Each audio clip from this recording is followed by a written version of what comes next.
Swami Niti Namine. Everybody together. Namo.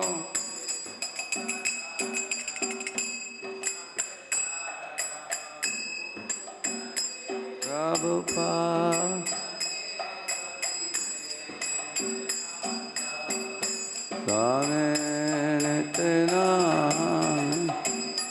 Namaste Saraswate Deve Gauravani Pracharine Nirvishesha Shunyavadi Paschatya Deshatarine Namaste Saraswate Deve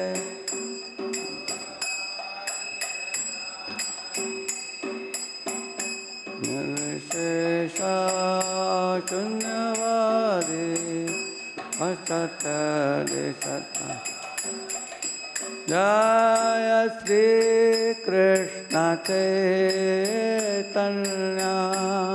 Prabhu Nityananda Shri Advaita Gadadhar Srivasadi Gaura Bhakta Vrinda Jaya Shri Krishna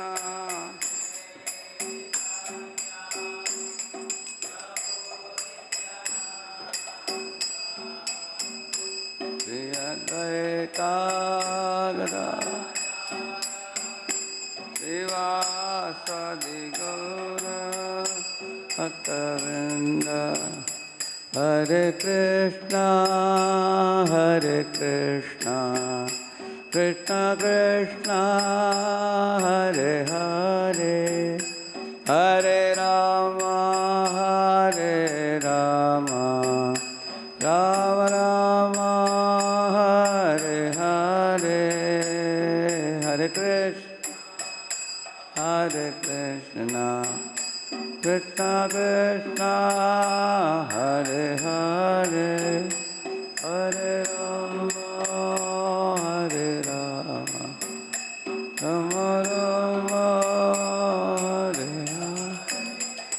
Hare Krishna Hare Krishna Krishna Krishna Hare Hare Hare Rama Hare Rama, Rama Rama, Hare Hare,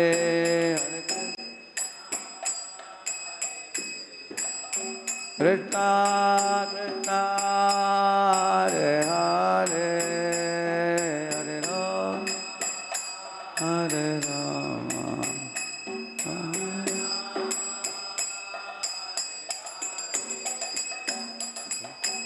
Sing. Hare.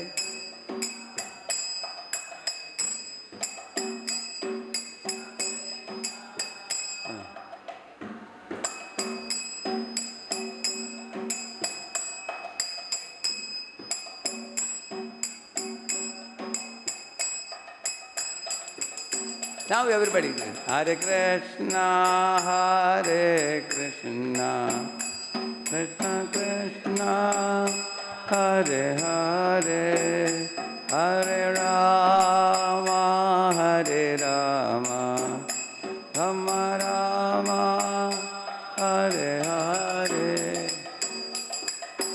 Hare Krishna, Krishna Krishna, Hare Hare, Hare Rama, Hare Rama, Rama Rama, Hare Hare, Hare Krishna, Hare Krishna, Krishna Krishna, Hare Hare, Hare Rama, Hare Rama, Rama Rama, Hare Hare.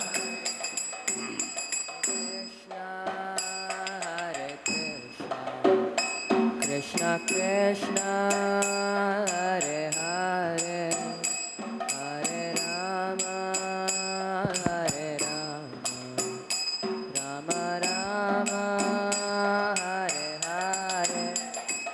Hare Krishna, Krishna Krishna, Hare Hare, Hare Rama, Rama Rama, Hare Hare, Hare Krishna, Krishna Krishna, Hare Hare, Hare Rama, Rama Rama, Hare Hare, Hare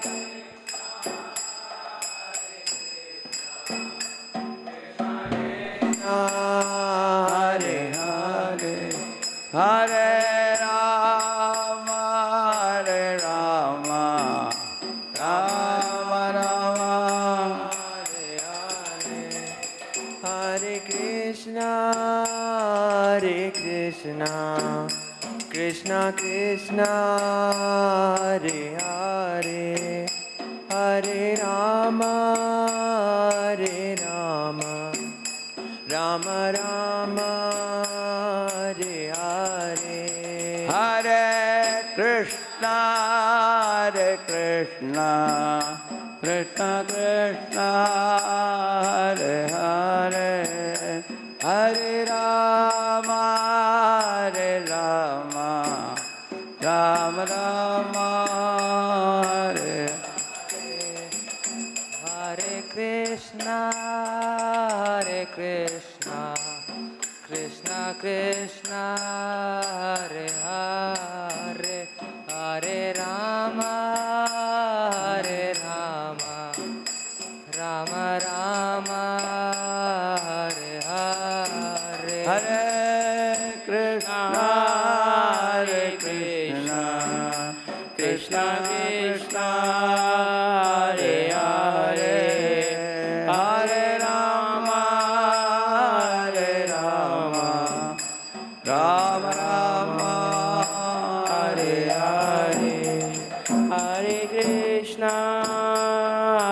Krishna, Krishna Krishna, Hare Hare, Hare Rama, Rama Rama, Hare Hare, Hare Krishna, Krishna Krishna, Hare Hare, Hare Rama, Rama Rama, Hare Hare, Hare Krishna, Krishna Krishna, Hare Hare, Hare Rama, Rama Hare Hare, Hare Krishna, Krishna Krishna, Hare Hare, Hare Rama, Rama Hare Hare, Hare Krishna, Krishna Krishna, Hare Hare, Hare Rama, Rama Hare Hare, Hare Krishna, Krishna Krishna, Hare Hare, Hare Rama, Rama Hare Hare, Hare Krishna, Krishna Krishna, Hare Hare, Hare Rama, Rama Hare Hare, Hare Krishna, Krishna Krishna, Hare Hare, Hare Rama, Rama Hare Hare, Hare Krishna, Krishna Krishna, Hare Hare, Hare Rama, Rama Hare Krishna, Krishna Krishna, Hare Hare, Hare Rama, Rama Hare Hare, Krishna Krishna, Hare Hare, Hare Rama, Hare Krishna, Krishna Krishna, Hare Hare, Hare Rama, Rama Hare Hare, Hare Krishna, Krishna Krishna, Hare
Hare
Krishna महामंत्र की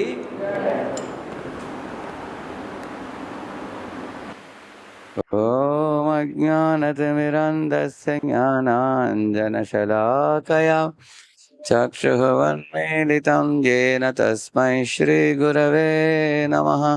नमः ॐ विष्णुपादाय कृष्णपृष्ठाय भूतले श्रीमते भक्तिवेदान्तस्वामिनिति नामिने। नमस्ते सारस्वते देवे गौरवाणी प्रचारिणे निर्विशेषा शून्यवादी पाश्चात्यदेशतारिणे वाञ्छाकल्पतरुभ्यश्च कृपा सिन्धुभ्य एव च पतितानां पावनेभ्यो वैष्णवेभ्यो नमो नमः। जय श्री कृष्ण चैतन्य प्रभु नित्यानंद श्री अद्वैत गदाधर श्रीवासादि गौर भक्तवृंद। हरे कृष्णा कृष्णा कृष्णा हरे हरे, हरे Ram Ram Ram Hare Hare. Welcome all of you. In the last class I had done one session on self-control, if you remember last month when I did. So this time we will go a little more deeper from the Bhagavad Gita. Symptoms of a self-realized man whose name is Sthita Prajna. So you heard the word Prajna, means a person whose intelligence has become awakened. Sthita means what in Sanskrit? Firmly situated. Sthit, Sthita Prajna, one who is firmly situated in spiritual intelligence, is awakened his spiritual intelligence. So this is going to be very helpful for you, even as a student who may sometimes get very good marks, sometimes you may get poor marks. Sometimes you got a first rank, sometimes you got a 10th rank, isn't it? While living as a student, or tomorrow when you become a businessman, in the business also sometimes your business is skyrocketing, other times the business is nosediving. So in all situations, you will learn the art of keeping your mind stable. And most importantly, why do we want to keep the mind stable? So that we can chant the holy name peacefully and go back home, back to Godhead. That's ultimate goal. So whether it is the immediate goal or the ultimate goal, this section of Bhagavad Gita is very, very helpful for us. So, as the picture shows here, who knows the story of Haridas Thakur and the prostitute? Anybody knows the story? Yeah, let's hear.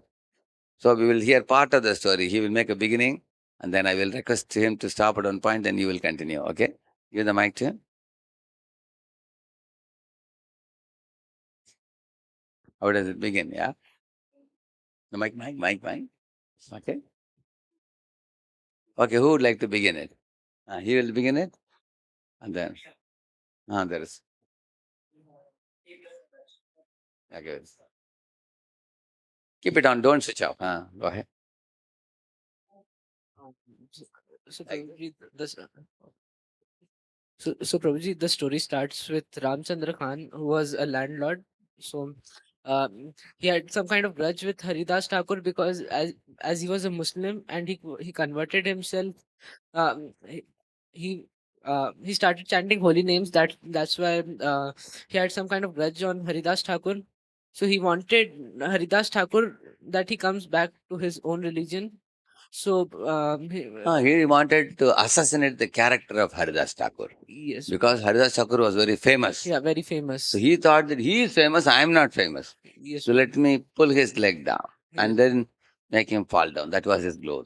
yes, Prabhuji. So he he tried many ways to many ways to distract Haridas Thakur, but every way failed because Haridas Thakur was really absorbed in holy names. Then How many rounds, how much chanting he was doing every day? Anybody knows? He was chanting at least 3 lakh names every day. 300,000 names every day. Yes. yes, Prabhuji. So he was really absorbed in holy name, and then Ramchandra Khan thought of one way that using a prostitute he'll distract From him. there, we will switch over to another devotee who will continue that. Yes? Yeah. Prabhuji, so then he hires a prostitute to go over to Haridas Thakur used to live not in the city, but he used to live somewhere in the forest. And then he hires a prostitute to go and distract him while he's doing chanting. Yeah. So then that prostitute goes to the forest, and then goes around near Haridas Thakur's area to distract him, but he's completely absorbed in chanting Hare Krishna, and since he's also closing his eyes while chanting, so he doesn't realize. Then eventually, and then since the prostitute couldn't do anything, he stays at that area for some time, trying to distract, and then eventually she also tries to chant. Oh, he has come towards the I'm not end sure of the about that first time. last You are part. right. When she tried to distract, let us see what happened further. You can tell. So after hiring the prostitute and sending to the forest, then at the place of Haridas Thakur, the prostitute goes. She sits there for a while. She tries to like turns around, do something to distract him, but since his eyes are closed, he could not see. Then she starts. Oh, his eyes are not closed. His eyes are open. See in the picture. His eyes are closed or open. And after some time, Actually, she not starts speaking. only Haridas Thakur saw her with his eyes, he even spoke to her. Anybody knows what he spoke to her? She even says that she had to talk with him. So can you please talk with me? But Haridas Thakur says, I'm busy right now. 2 minutes afterwards, and again she asks, like he keeps. He didn't say 2 minutes afterwards. He told her that I have taken a quota to complete a fixed number of rounds. After I finish that quota, then I will attend to you. Whatever is the request, I will listen to you and I'll oblige, but not now. So he postponed it.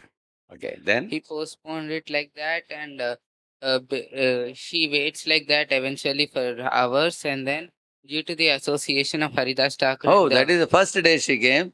Whole night he was chanting. Next day, morning when sun rose, what she did?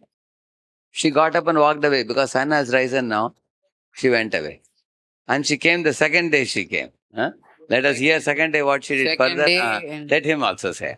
So we had three of you. Yeah. Prabhuji, I'm not sure, but so second day she came back, but then Thakur started chanting his rounds again, and then Haridas Thakur told the same thing, that after I complete my rounds, you can talk with me. But then again, the whole day went. Correct. Whole night he was chanting all the while. Then again, new day started, and Next day morning again, new day started, she went away. And then let us see what happened on the third day. Who can say?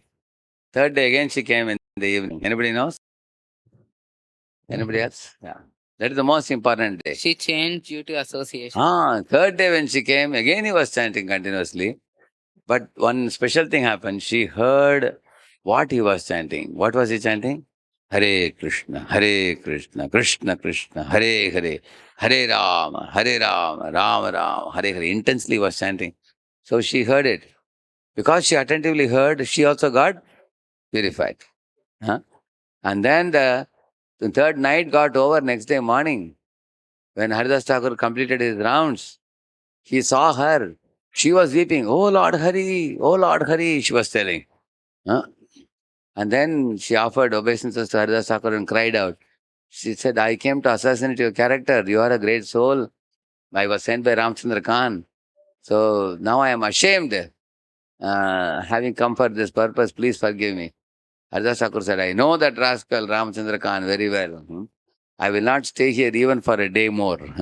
I am leaving this place. But since you have become a devotee, you can stay at this place, keep a tulasi in the front and chant Hare Krishna daily. 3 lakh names you chant. And then you give away your wealth to all the brahmanas in charity. So she gave away in Benapol is the name of the place. So she shaved her head and sat with Japamala, and the whole village saw that she has become a pure devotee. Haridas Thakur left that place, went away. So now when I went to Bangladesh, I saw this place. So although she was a prostitute, very low, profession, but by meeting Haridas Thakur, she became a devotee. So main important lesson is what? Haridas Thakur's character. He could restrain himself, not get carried away by the beauty of the prostitute, and he didn't fall down from his pure platform of being a pure devotee of Krishna and being a man of high character. Anybody can give an opposite example. One fellow was sitting in forest doing tapasya. Somebody came and he got disturbed and distracted and fell down. Who is that? Vishwa? Vishwakarma, is it? What's his name? You're right. You're close to the name, yeah? He's a Ajamila, yeah. Ajamila was not doing penance. He went to forest to pluck flowers and he got carried away. But there was one sage sitting in the forest who was performing meditation. Who? Vishwamitra. Correct, na? Vishwamitra, yeah. Vishwamitra, when Menaka came, initially his eyes were closed. Like that she made sound. Immediately opened his eyes and saw where is sound coming from. And when he saw her, he became attracted. She proposed to him, immediately he fell down with her. And then who was born? Anybody knows? From them? From both of them?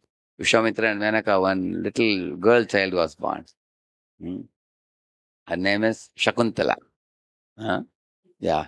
And then Shakuntala was born. After that, Vishwamitra said, alas, alas, I have lost my tapovalam. Damn it. Hell with my self-control. I could not control myself. Now I am again going to forest. Menaka said, oh Natha, my husband, here is our child, she said. He said, keep the child with you, I am going away, he said. So then Menaka left the child in the forest. And then she is a society girl from heaven. So she went back to heaven. And who took care of the child? There was some Kanva Muni in the forest. So he took care of this little girl, little child. And when this girl grew up, she was a very beautiful girl. And one day Dushyanta Maharaj was going through the forest. He saw this girl and he fell in love and he wanted to marry her. And then from them was born the Bharat, very famous Bharat child, who was playing with the lions and cubs. That is that Bharat was born. So the point is what? Two personalities. You heard about Haridas Thakur and you heard about Vishwamitra. One could control the senses. Another one could not control the senses. One succeeded in the test. Another one failed in the test. So who can say why? What is the reason for that? Yes, give the mic to him. Haridas Thakur was a bhakta and Vishwamitra was a jnani. Mm. He didn't practically apply the knowledge. He just has knowledge. Haridas Thakur applied the knowledge, which he just followed what like Krishna says. Okay, one correct thing that he said was Haridas Thakur was a bhakta and Vishwamitra is a jnani. That's a correct understanding. And jnani also tries to control his senses and apply what he has learned, the knowledge. But what Lord Krishna says in the Gita, yatatohyapi kaunteya purushasya vipaschitaha indriyani pramatini haranti prasavam mana. He says that even though a jnani may control his senses by dint of his knowledge that he has acquired, The senses are so strong and impetuous that it carries away even the mind of a jnani. Like that he says. Imagine, for example, if you had a tiger you got from the forest, you tied it with a rope in the neck and you tied it to a pole and you are very casually sitting and reading. Suddenly the tiger will slap on your face and tear the rope and run back into the jungle. That example is given by Rishabhadev in Bhagavatam. He says, our senses are so strong and impetuous, they will get carried away and without taking your permission, they will become uncontrolled. So Jnani also cannot control his senses. How many of you have experienced that sometimes you know that your stomach is full, you should not eat. One particular item is very tasty, you end up eating more. Anybody experience? Correct now? Isn't it? So last time I showed you some examples of self-control, correct now? So we have a tendency to get carried away, even though you know it. It's not that you don't know it. You know, like for example, you know this cocoa chocolate. What do you call it? Cocoa chocolate, you call it? Round gems. So correct, no? Gems they call it. Gems they call it. So that's very tasty. But if you eat more, what will happen? Huh? Stomachache also, and all the tooth will be gone. Tooth will become brown. It will start becoming blackish, and cavity will come. Then it will pain also. Then doctor will extract the tooth and all problems because of too much sweet it is. It's not good for health. But everybody knows it is bad for tooth. But still people want to get it. Correct, no? Even though you know it is bad. So simply knowing something is bad is not enough. So in the Gita, Lord Krishna teaches in this chapter, uh, yes, Jnani is trying to become a self-realized man. But a bhakta has one big plus point. What is the plus point? Bhakta gets upward lift from Krishna. Have you seen that picture where one devotee is drowning in the ocean and then Vishnu is coming in a Garuda and he's raising the arms like this and calling out? How many of you have seen the picture? You seen that, right? Yeah. And then Vishnu is going to lift him up. Correct, no? Tesham aham samuddarta. Lord says, I lift you up. So when you get an upward support plus your own endeavor. When you combine these two, then it is easy for you to restrain the senses. And the upward support is a higher taste. Hmm. Okay, in here in Telangana, what is the favorite feast items that people like the most? Anybody knows? Yeah, which one? Biryani, is it? Okay, biryani. What else? Along with biryani, what else they give on a feast day? Yeah, sambar? No. Biryani, then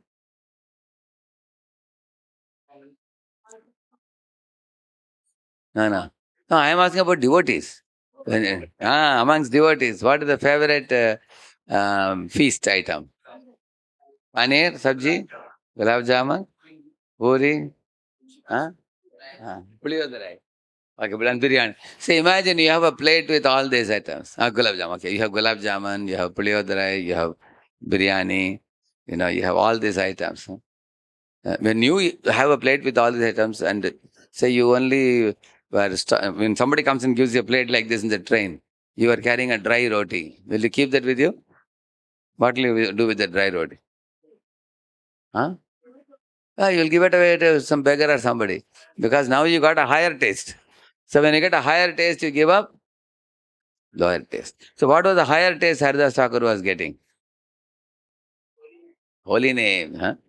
In the beginning, it is difficult for us to chant the holy name, but Haridas Thakur was chanting. Eventually, he got taste. The more our heart is purified, the more the higher taste he got. So with higher taste, he could kick away the lower taste of this prostitute's illusory attraction, he could say. So he is one example of a sthita prajna, correct, no? So that means you understood one thing. That means in this world, provocation can come in varieties of ways. One of the ways is lust, attraction for the opposite sex, which I told you just now. Similarly, any other provocation, you tell me, what provokes you? How can others provoke you? Yeah? Others, how can they provoke you? Anger. They can produce anger in you, correct, no? Okay, how do people awaken anger in you? Why do you become angry? Yeah? Yeah, we feel jealousy is another emotion. That is true. If somebody insults you, then you become angry. Now if they bully you, or if they insult you, you dishonor you, we become angry, correct? That is another provocation. So lust is one provocation. Anger is, awakening anger is another provocation by some provocation. So we will see how every one of us can become Sthita Prajna and learn the art of surpassing this. We will see today. Please repeat this verse. Arjuna Vavacha Sthita Prajnasya ka bhasha Samadhisthasya Keshava Sthitadhi Kim Prabhasheta Kimasita Vrajeta Kim. Any three devotees can recite, please. You will lead, others will follow. Okay? Yeah. Sthita prajnasya ka bhasha Samadhistasya Keshava samadhisthasya keshava Stitadhikyam Prabhaseta sthitadhi kim prabhasheta Kim Asita Vrajeta Kim kimasita vrajeta kim. स्थितप्रज्ञस्य का भाषा Sthita prajnasya ka bhasha समाधिस्तस्य Keshav samadhisthasya keshava स्थितधीर् किं प्रभाषेत sthitadhi kim prabhasheta किमासीत व्रजेत किम् kimasita vrajeta kim. स्थिता प्रज्ञा से का भाषा Sthita prajnasya ka bhasha समाधि तस्य केशव samadhisthasya keshava स्थितधि किं प्रभाषेत sthitadhi kim prabhasheta किमशित व्रजेत Kim. kimasita vrajeta kim. So meaning of this verse is Arjuna Bhavacha means Arjuna said Sthita prajnasya ka bhasha. He said, how does he speak? Yes. Okay, if you think somebody is a self-realized man, what are his symptoms? First he asked. Prabhasheta means to speak. Bhasha, Kim Bhasha means is symptoms. Symptoms. What are his symptoms? For example, if somebody is a sickly man, he has his symptoms. What symptoms? If somebody has fever, how do you know? He has fever. How do you know? heat in his body Yeah, he has cold. He's coughing, mucus. Correct, no? He's coughing, mucus. Or his body is hot. His tongue is bitter. He's bedridden. Correct, no? He's a sickly person. How do you know somebody is rich? Anybody? He has expensive vehicle. Expensive clothes. Expensive shoes. Watch. Yeah, he may have gold chain. Or gold chain, yeah. Very big house he may have. Or he may be going to star hotels. Servants he may have. By the lifestyle you can easily see. Correct now? The rich man. That means rich man has his symptoms. Poor man has his symptoms. Sickly man has his symptoms. Similarly, a self-realized man also has his symptoms. So how will we know who is a self-realized man? You may have a question. You know it? How? Yeah. Yes. he will speak only when needed. If it's urgent, he'll speak it. If it's not urgent, he'll finish till his work is done. And he'll not just speak anything. He'll speak what is needed, and what is not needed, he would leave it. Amazing. Give him an applause. Very wonderful. I think he has. You studied it before? No, it's amazing. See, he's come close to this. See this first boy, huh? He's crying because in some situations, because he got poor results, huh? He's crying. The another child, he got poor results. So what is he doing? Meditating, trying to be calm, huh? Yeah.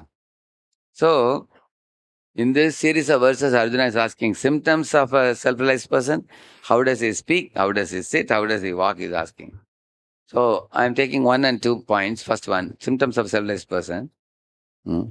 See, I have given in blue and dark blue and yellow. You see, you can read 55 verse. Somebody can read that. You have the mic with you. You can't see it now. From here you can see.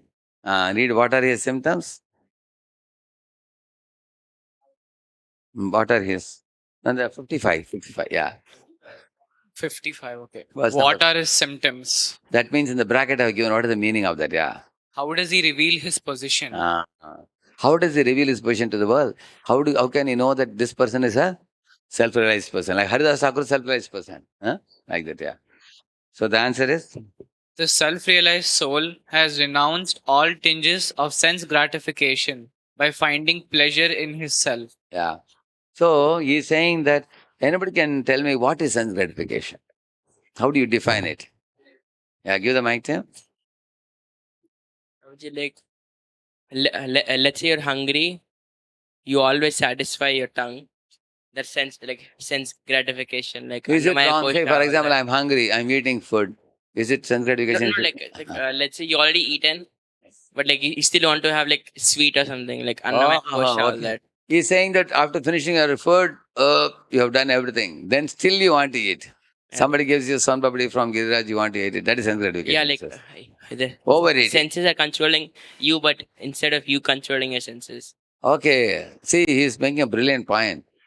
Instead of you controlling the senses are controlling you. Say, for example, say you sit in a cab, say Uber or Ola, and you tell him, please take me to ISKCON Abbott's temple. And if that fellow takes you to a liquor shop, that means the driver is not in your control. Correct, no? He's acting independently. So, in the same manner, you want the tongue to eat only as much as is needed, but the tongue tends to overeat. That means the tongue is controlling us, he's saying. That is sense gratification, he says. Okay, thank you. Anybody else? How do you define sense gratification? Anybody? Mike, give the mic to him. When your five senses, nose, Eyes, nose, tongue, ears, and your touch, okay. all these five senses are out of control, and as you said, Prabhuji, that they go all over the place. They don't. They are not in our control. That's what you call. Okay, they are not in control, he's saying, okay? See, even in ISKCON temple, we see, you use your eyes to see Krishna, you are eating prasad, right now you are using your ears. Is it wrong for us to use our ears, eyes, nose, tongue and skin, using the senses because God has given us senses, we have to use the senses. Then what do you call a sense gratification? Yes? Then we will take, and there, you give the mic, that mic there? Yeah? Yes. Yes, yeah? Because we put Krishna in the center when in the temple, when we use our senses. Oh, he's saying when you use your senses by putting Krishna in the center in the temple, that is perfect, isn't it? Okay. Now, the sense gratification, when we know that it's bad for us or we should not do it, but still our senses wander and we have a attraction towards this and we satisfy the attraction, then that is sense gratification. Okay. Good. It's partially, see, for example, sometimes the doctor tells you to drink Karela juice. You know Karela juice? Or bitter gourd juice. Is it tasty? But is it good or bad? It's good for us. So something may appear bitter, but still it is good when you take it also. So, but a child may think it's not good because taste is not good. You may say, correct? No? So how do you know what is good for the senses to take? What is bad for the senses? How do we know the difference? Yes? Intelligence, so we have to strengthen our intelligence to differentiate between good and bad. So somebody, for example, somebody may say beer is good. I feel it's good. It's not as bad as rum. They say, using my intelligence, I found that if I drink beer, I have a healthy body. Some people say. So how do you know that they have a correct understanding? What is the basis of your intelligence? Prabhuji, we can Okay. gain our intelligence from bona fide sources Like? like spiritual masters. Okay. And Guru Sadhu Shastra. Yeah. But there are many people saying, I am my realization, your realization. So therefore, the basis is Shastra, Bhagavad Gita. He said it correctly. You said it correctly, that intelligence can discriminate between right and wrong. But intelligence has to be fed with, the word of God, which is like Bhagavad Gita. Then like Vedas. From that you got the correct script, you got it. And then based on that you ascertain what is right, what is wrong. You understand that, okay? Okay, now summarizing all this understanding which you all gave, I will tell you a very simple definition of sense gratification. Okay, you all can repeat after me. Atmendriya priti vancha. Repeat. Tare bali kam. Krishnendriya priti cha. Dhare premanam. Atmendriya priti vancha. Tare bali kam. Krishnendriya priti cha. Dhare premanam. Very simple, you see. Atmendriya priti vancha dhare bali kam is. If you satisfy your own senses, that is called calm.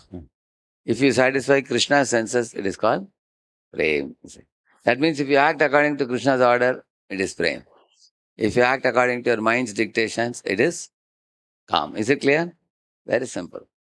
That's what you all gave many examples. Nice examples you gave for that. Huh? So now here he says here, what are his symptoms? The self-realized soul has renounced all tinges of sense gratification by finding pleasure in his own Atma. Self. That means he does the activities of Atma and he is aloof from the bodily propensity for taking things which are detrimental. Huh? That means he gives a bodily sense gratification, but he is deriving pleasure in the activities of soul. Now, what is activity of soul? Chanting Hare Krishna is activity of soul. Huh? Taking darshan of the deity is activity of soul. Taking prasadam is activity of soul. And reading Bhagavad Gita. You all know ABCDA? Correct, no? They're all soul's activities. See, in a car, for example, there is a car driver and there is also car, isn't it? So, car has some food you have to give, and for the driver, there is separate food. What is the food for the car you give? Huh? Petrol or diesel you put. Then you put water in the radiator. You put air in the tire. You have to put oil. Correct? Now, all those things you put. And for the driver, do you feed any of this? Edible food, isn't it? Similarly, in our body, we are the soul seated in this bodily car. Huh? So the car, you are putting air. How are you putting air in this bodily car? You are breathing, huh? And you are putting water also. You are putting air also, correct, no? Yeah. And this body has, food also. So it's like petrol, correct, no? Bodily car. But what is the food for the soul you are giving? Anybody knows? How do you give food to the soul? Yeah?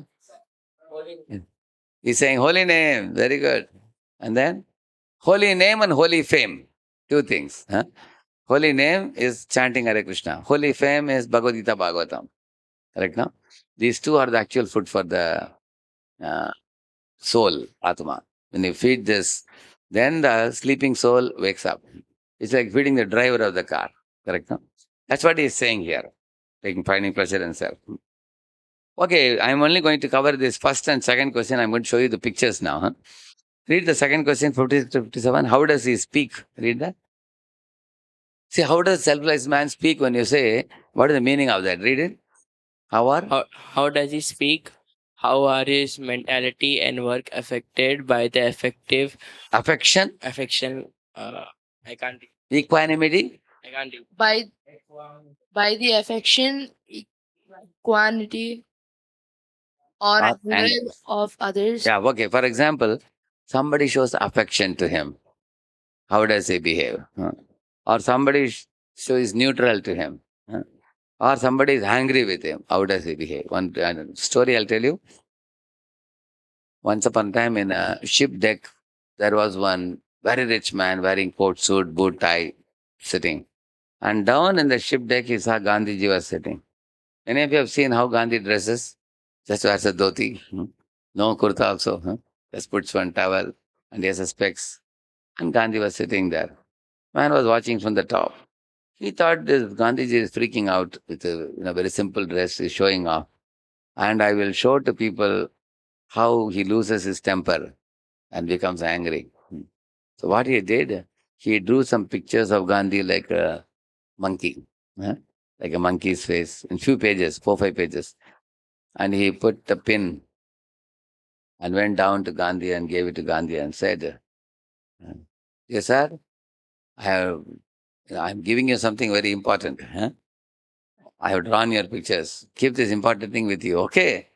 He said he gave it to him. And then he climbed up and watching from the deck, the top. So he was watching what Gandhi is doing. And Gandhi was quiet. He didn't become angry on him. Again, he came down and asked Gandhi, where is that I gave you? Something important I gave you, I said. You know, Gandhi showed the dustbin. Then he went and saw, sure enough, all the pages that he gave, Gandhi put it in dustbin. Because he had written, he has drawn like Gandhi monkey, and he put Gandhi, like that he put. He threw it in the dustbin. Now the man became very angry. How did you throw it in the dustbin? I told you I'm giving you important. Why didn't you keep it with you? Then Gandhi opened his purse and showed the pin. This is valuable, so I kept it. What is not valuable, I put in the dustbin. And Gandhi was very cool. So how many of you feel Gandhi actually acted very smart? What do you think? Correct, no? So imagine if somebody draws you like a monkey and puts your name in the top and gives you. How many of you think you'll naturally get angry? Correct, no? Is it not true? So Gandhi was regularly reading Bhagavad Gita. So he learned about the Sthita Prajna. We should keep a cool head. That's what he is saying here. When people are angry towards you, how do you deal with that situation? When there was one article in a paper bad about Gandhi, immediately somebody brought that news and said, Gandhi, did you see this? They have published a bad article about you. So we are also thinking of writing a counter article, they said. Should we write? Gandhi said, no. They asked him, why? You don't want to disprove it? You don't want to write back? Protest against what is being told in the paper? Gandhi said, see, when you purchase new shoes, the new shoes bites the feet. You have seen that? Any of you experienced? It bites the feet. Yeah. But if shoe is biting you, you also pick up the shoe and you bite the shoe. Then why? Then will people not laugh at you? Because what happens when you bite the shoe? Huh? Yeah, your mouth will get impure now when you put the shoe in your mouth. Similarly, Gandhi said, those guys are writing an article about me. If I fight back with them, then what is the difference between them and me? They behaved in an ignoble way. I should behave in a noble way. Like that he said. Similarly, you heard of one saint called as Ekanath. You know that? Ekanath, he lived in Pandharpur. Huh? One day, one Jamindar became very envious of him. He wanted to insult Ekanath. So he employed one servant and said, go to the Chandrabhaga river and take water in your mouth and spit it on the face of this Saint Ekanath. So this servant went there because servant was getting salary from the master. So he was ready to do. So Ekanath took a bath. The saint came and sat on a stone. When he was sitting, this fellow went to the water. He carried water in his mouth. Like that he spat on his face. So immediately that saint got up and went to the river and again took a bath. Imagine somebody has spat on you, you take a bath, no? Then he came back and sat. The man again picked up water in his mouth and came and second time again. So he practically did 10, 20 times like this. After that, his mouth started paining. And the Jagannath saint didn't say anything. He just took bath again and again. And this man started crying. Sir, 20 times I spat on your face. You never complained. And you never became angry. My master is standing there waiting. He actually wanted to see you become angry. His idea was to provocate you. But then even after spitting 20 times, I'm not able to provocate you. How are you patient? What is the reason for your patience? Tell me. Then the saint told him, you see, every time you spat on me, what I did? What I did? I took a bath. That means by your spitting, I got 20 times bath of the holy river. So I benefited or I lost? Like that the saint said. So the man was ashamed. And his landlord who gave the order, he ran away from there. He felt ashamed. Why am I telling you? In this world, all of his students, some people are going to provoke your anger. And after you become angry, they will say, hey, you are a devotee and you became angry, they will say. You see that? They will tease you. Correct, no? So from all these examples, what do you learn? We should be patient. We shouldn't get angry. So that's why he's asking, how are his mentality and words? Not only mentality, his words also. How are his words affected by affection, equanimity, or anger of others. Okay, somebody may show you affection. They are very nice to you. Somebody is very angry with you. Somebody is showing equanimity, neutral treatment to you. In all these cases, how does he behave? Or how does he speak? Huh? What is his mood and what is his speech? He's asking. Read the answer. Yeah. I had a doubt. Yeah, I was saying, your soul is neither Give the mic to after the answer. You can ask a question.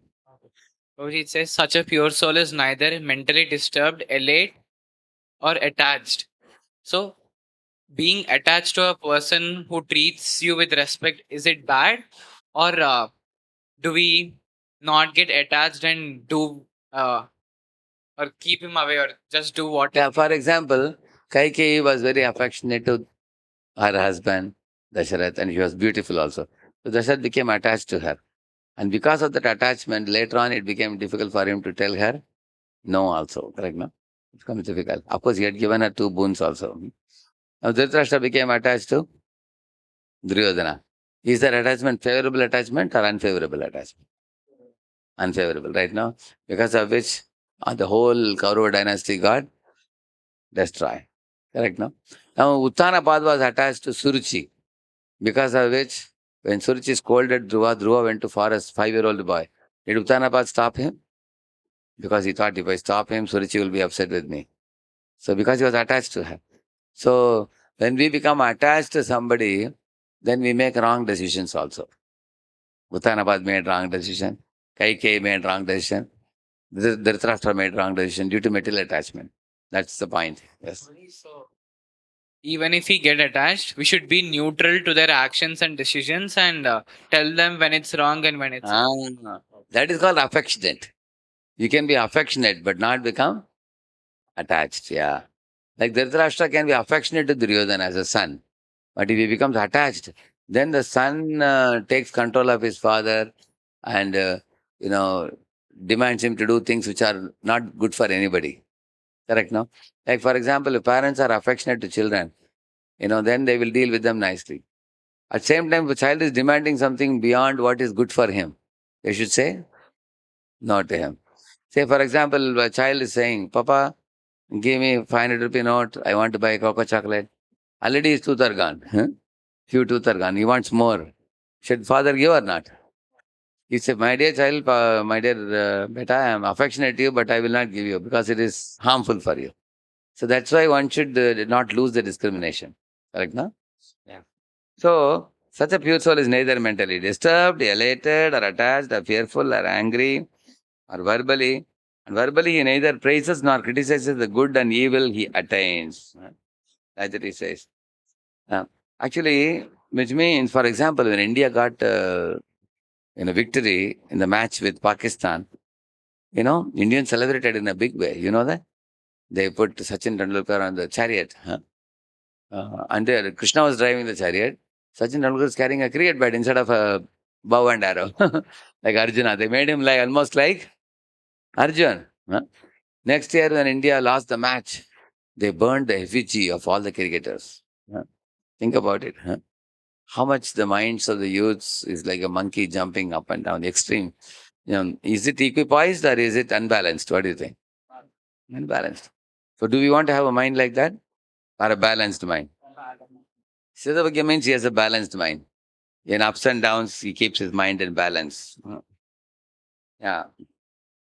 If you are extremely driven by pendulum like emotions, pendulum goes like, if you are, it goes like this. If you go to extreme emotions, then one may end up doing dangerous things. For example, if a topper failed in some paper, what he ends up doing? You've seen that? Suicide, yeah. Yeah. At the same time, if he wins, he becomes very, not only excited, very proud also. Huh? Yeah. So these 2 questions only I'm going to show you. What are his symptoms? How does he speak? Okay. Please repeat this. Lord Krishna is giving the answer. Shri Bhagavan Uvacha. Okay, I'll make it a little smaller.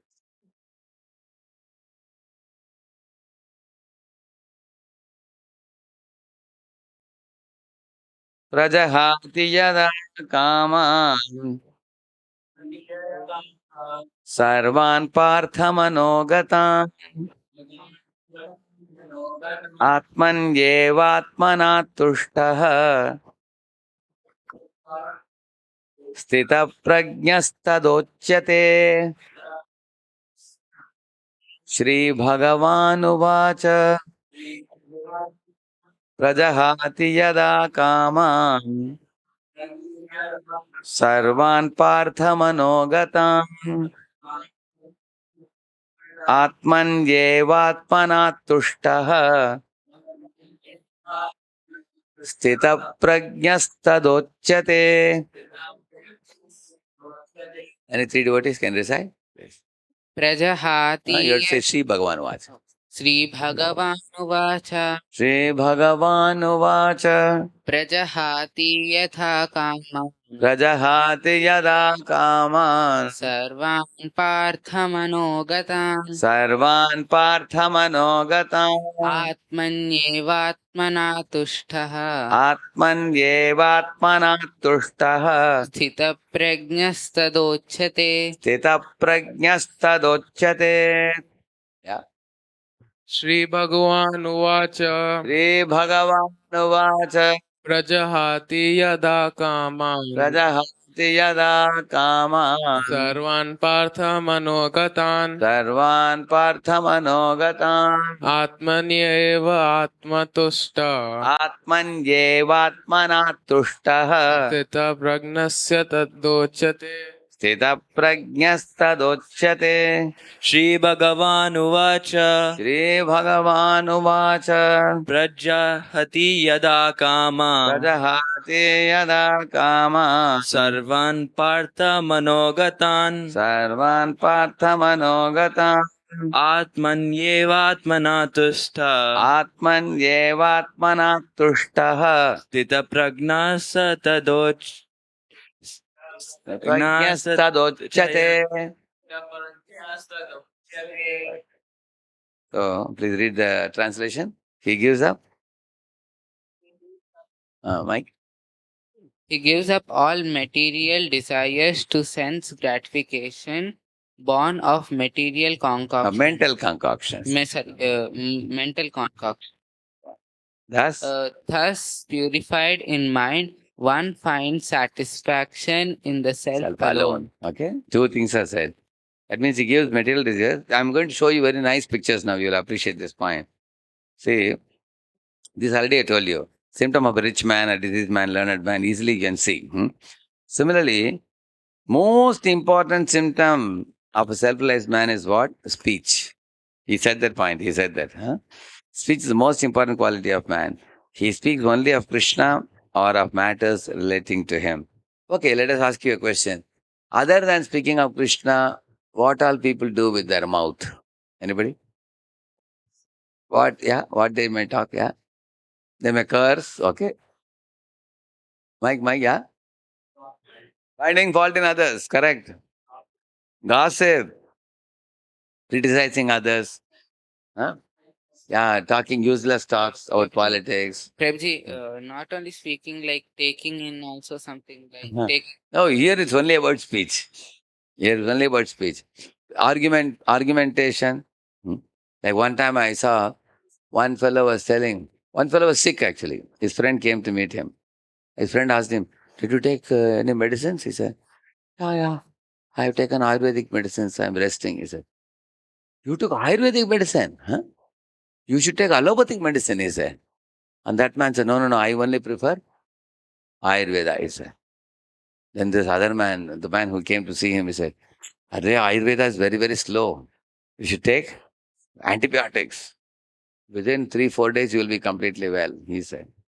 Then this man said, No.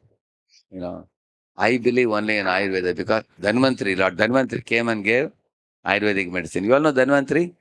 The Vishnu form. When he came in Samudra Manthan Leela, he comes out. He gives Amrit Kalash. He's a Vishnu's form. You have seen in Ayurvedic hospitals, you will see one Dhanvantri's Murti. Behind the doctors, you will see that. They have that. So he is the origin of, he is a person who gives all the medicines, Ayurvedic medicine. More than 3,000 Charak Samhita, if you read medicines, they are all given originally by him. So he said, comes from Dhanvantri, he said. Then the other, and then he said, your allopathy medicines, they're all having so many chemicals and everything, he said. So the allopathy wala became very angry. How can you say that? Ultimately, Krishna says, Aham sarvasya Prabhu, everything comes from you only. Ultimately, even allopathy medicines also come from God only, he said. They got into a heated argument, debate. What was the debate about? Which is better? Ayurveda is better or allopathy is better? Tooth and fight, they were fighting. And the fellow was lying down, sat down. After some time, he got up. And they both were standing and shouting. And then when other people heard the shout and came, this sick fellow said, I was peacefully lying down. This fellow came and spoiled my rest. He was telling. So where did they go wrong? Who can say? Where did they go wrong? Krishna was in center of the rock. They got into a debate. So some people get into useless debate. America is best or India is best. Men are best or women are best. Isn't it? Educated people are best or illiterate people are best. Correct, no? This school is best or that school is best. Correct, no? People argue sometimes. Correct, no?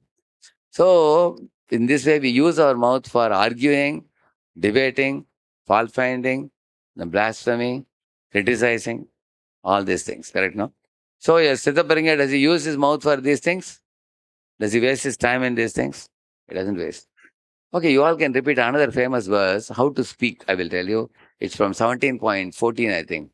All of you repeat this verse, please. Anudvegakaram vakyam satyam priyahitam chayat swadhyayabhyasanam chaiva vangmayam tapavuchyate. 5 things he's saying how you should speak. You want to know the right method of speaking? First he says, Anudvegakaram vakyam. Do not speak in a way agitating to others' minds, he's telling. Anybody has experience of agitating others' minds when you spoke? See, look at our tongue. Tongue has no bones, right? But tongue can utter some words which can make the other person beat us up and break our bones. Correct, no?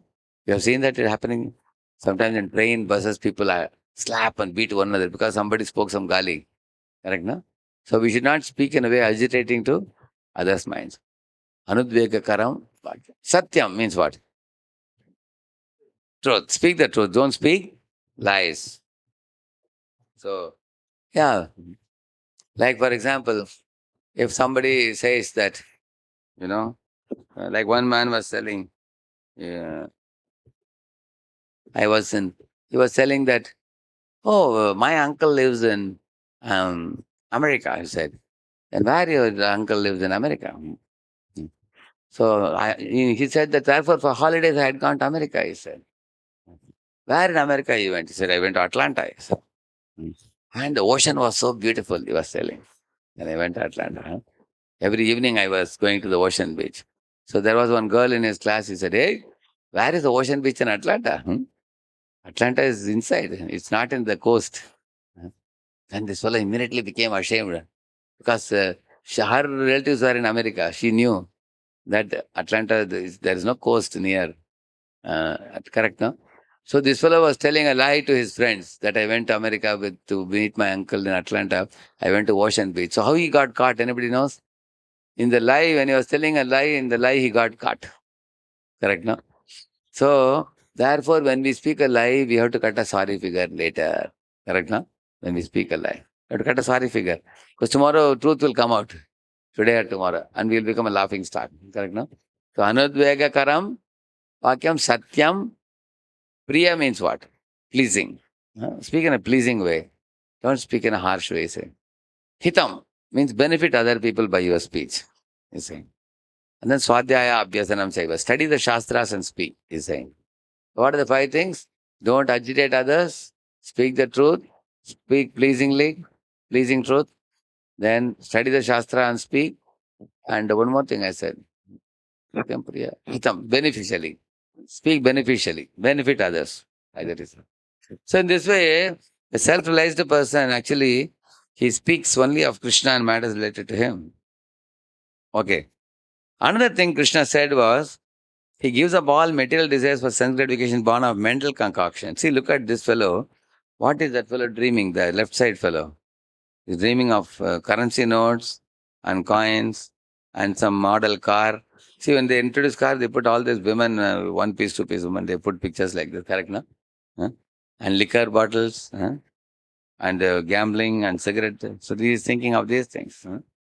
Or somebody may not be a sinful man. That fellow is a sinful man. Somebody may not be a sinful man, but he also is thinking of, bungalow, car, holiday, outing, and flying in a plane. None of it is connected to Krishna directly. He is just thinking, I will get a car, I will fly in a plane to West, I'll make a big house, I will go for a holiday trip. Basically, he is thinking of desires for sense gratification, independent of Krishna, correct, no? This is a general, common people like that.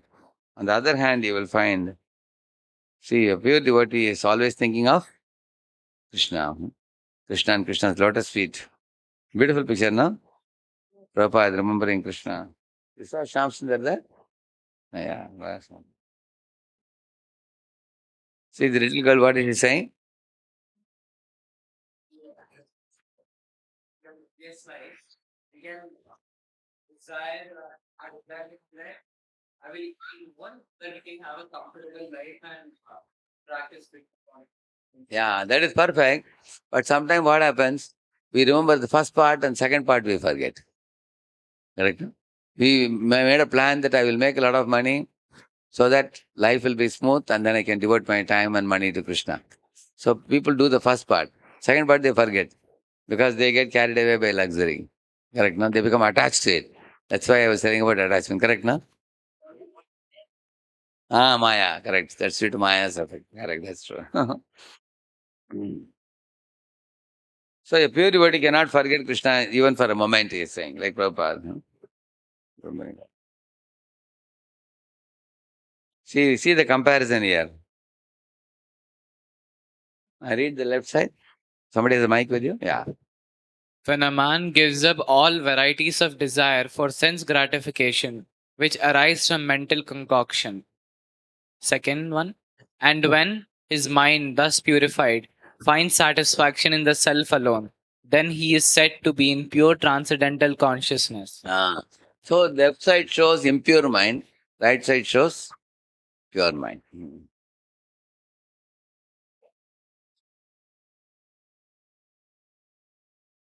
See, one is releasing cigarette smoke, you see.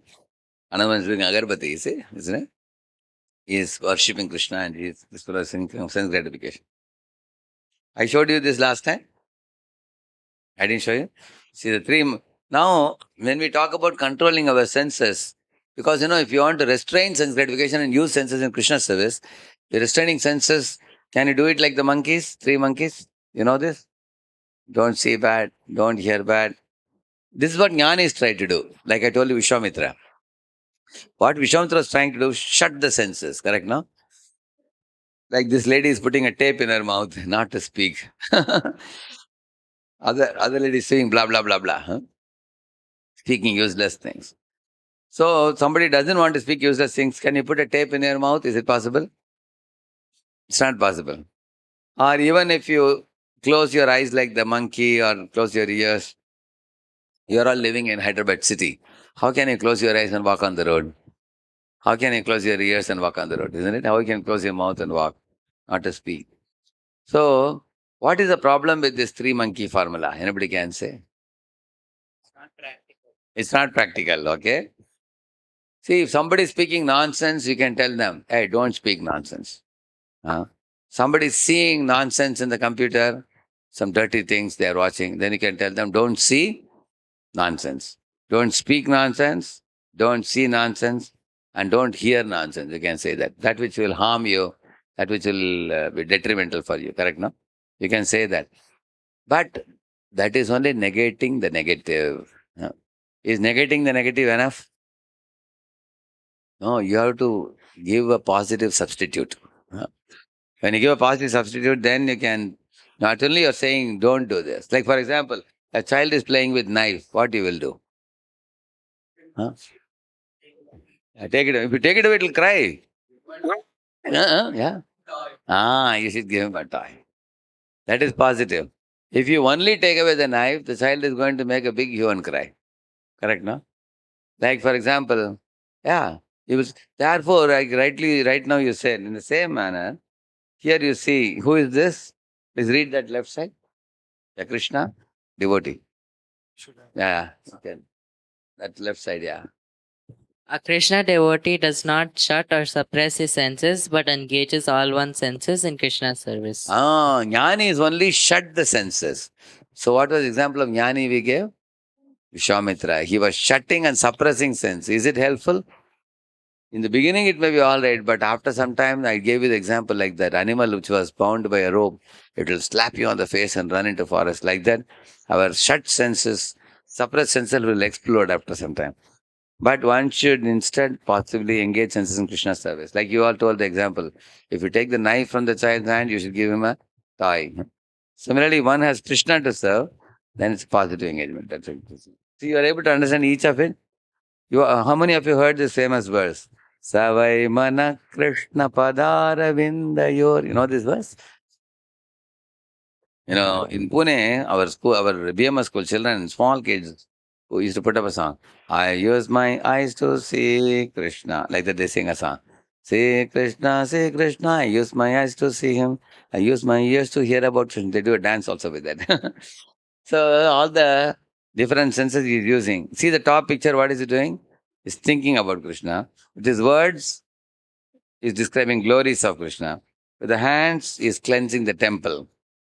And with ears, like you all are hearing now with your ears. And with eyes, seeing the deity form of the Lord in the temple. And with sense of touch, he's massaging the feet of Prabhupada, right now, of Guru.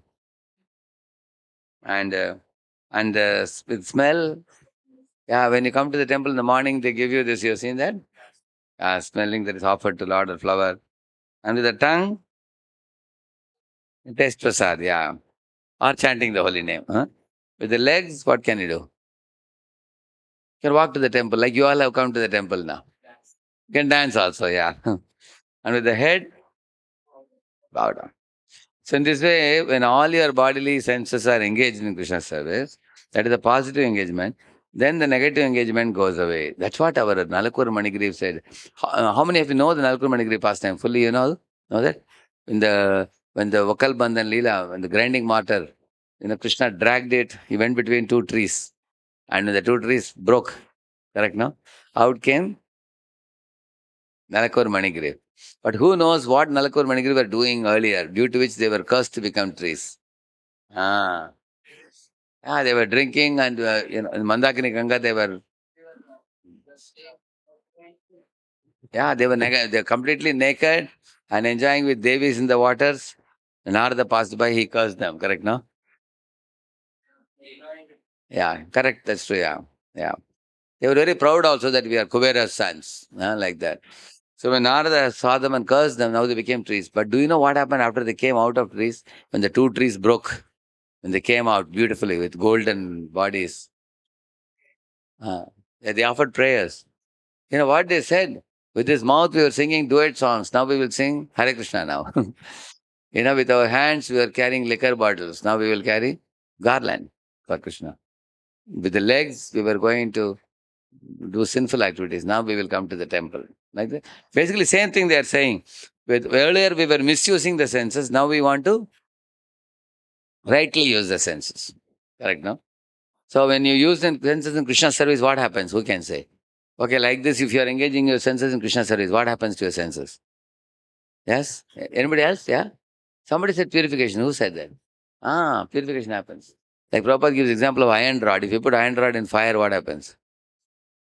After some time it becomes red. Yeah, red and yellow and white it becomes. Then you take it with tongs and touch a paper or cotton, it will immediately burn it. So our senses acquire purity and sanctity by coming in touch with Krishna. That's the point. Yeah. Okay. How one finds satisfaction in the self alone? Read the two answers. Yeah. Yes. You can read the two answers. By realizing, By next time we'll put a realizing big screen for you. eternal servitorship to the Supreme Lord, Yes. and he has no sense desires from petty materialism. Yeah. When the devotee realizes I am servant of Krishna, and his mind doesn't run after petty materialism. Like for example, see, after you eat prasad, you feel like this, correct? Now I am satisfied. Similarly, when one becomes a devotee of the Lord and performs pure activities, and one is completely satisfied. Ambarish Maharaj, Yamunacharya, they are all fully satisfied. You have a doubt. Yeah. You have a doubt. Yeah. In Kali Yuga, even if we control our senses, Krishna still makes it that Maya affects us, so like we can go to the what's the use of like not what's the use like there's still a big loss if we control our senses, right? Because the more Maya will strike or something. Actually, we are not suppressing senses like Vishwamitra. We are engaging our senses. You have positive engagement right now. Yeah. Like you all do Rathayatra, for example, in different colonies. We dance in the Rathayatra, we pull the chariot. We also assist in cooking, we also assist in book distribution. We have a lot of activities, positive activities. So, see, you don't have to not only give up material desires, you can substitute material desires with spiritual desires. Okay, let me tell you a practical, real life example. How many of you know in a lab sometimes you have a big flask which has got oxygen? I give you a challenge. You have to remove the entire oxygen from a flask. Not even traces should be there. How will you do that? You can create a vacuum, right? But vacuum is not very easy to create. The more you create vacuum, the glass can break also sometimes. Because the more you try to evacuate the oxygen, the last traces will always remain. Similarly, material desires are very difficult to remove. Buddhists are trying, correct? No? Buddhists, Jains, they try to remove the material desires. Only removing material is very difficult. But how will you remove the oxygen completely? Who can say? Yeah. What is it? Something else? Who knows? Yeah. Yeah. Yeah. Like for example, you can put inert gases, xenon, krypton, argon.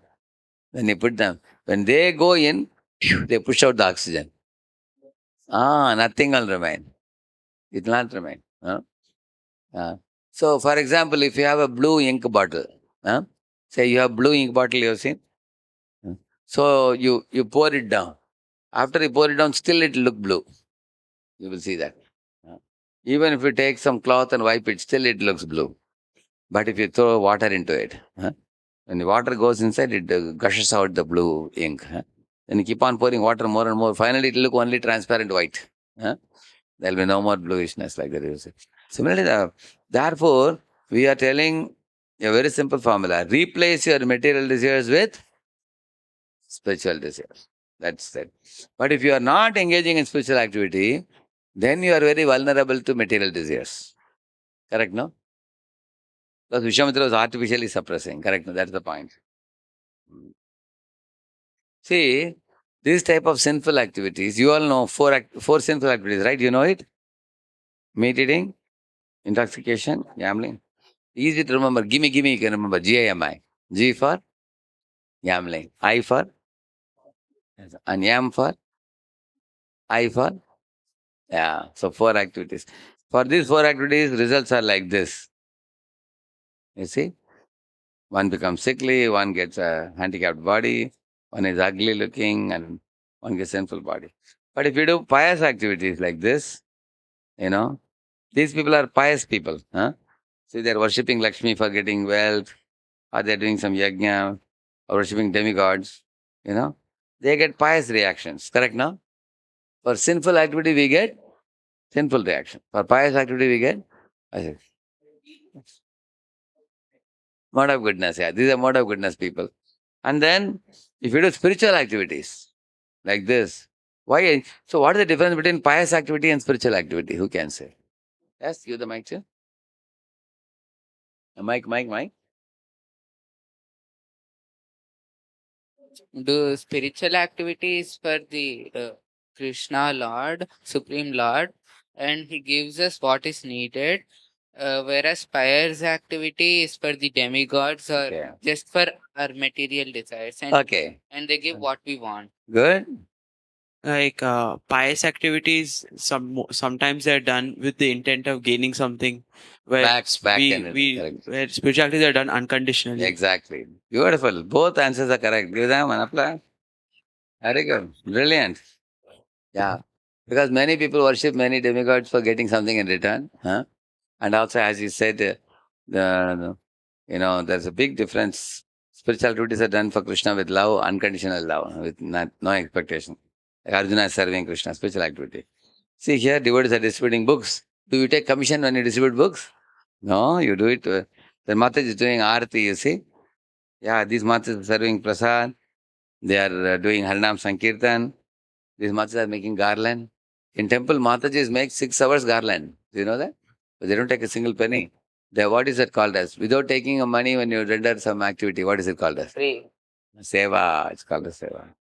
See here, these ladies are cooking big quantity, you see? Huh? For some festival, I think. Somebody is Prabhupada giving lecture, somebody is doing gardening for Krishna, somebody is doing painting for Krishna. This is what is this? This is a Kirtan Mela for Krishna. All are spiritual activities.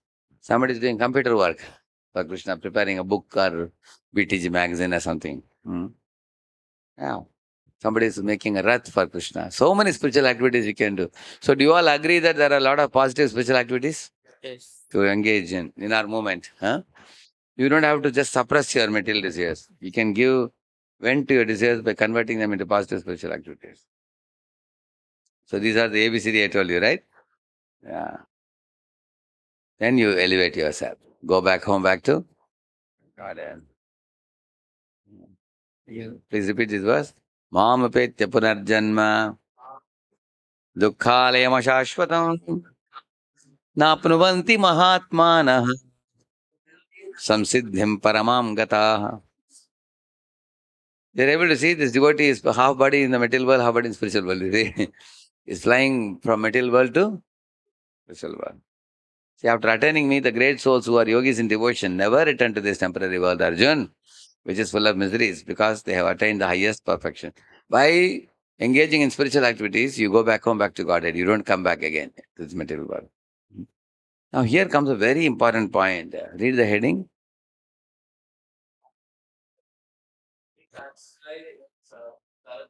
Mike. To be satisfied in self alone, one should know of Lord's love for us and our relationship with Him. Okay. See, Atmanyevatmana tushta sthita prajna suducha, second line. Correct. Till now, what we discussed was first line. Prajahati yada kaman sarvan patamanavata. And he gives up all material desires. So, how does a jnani give up material desire? How does a bhakta give up material desire? Who can say? Till now, I explained it.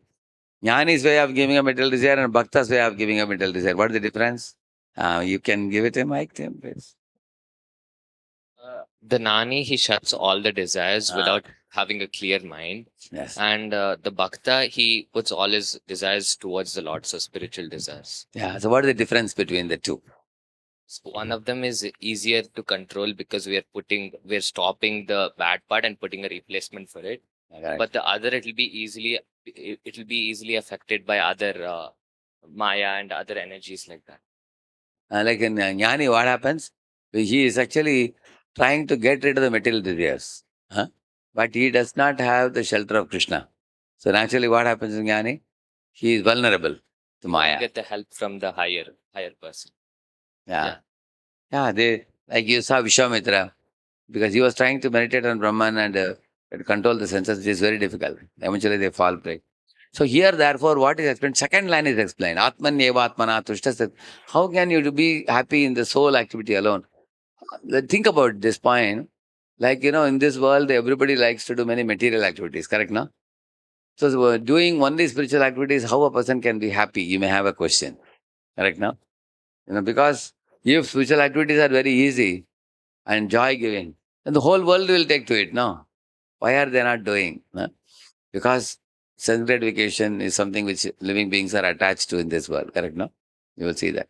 So here he is explaining what is that which gives satisfaction to devotee. 3 points are given.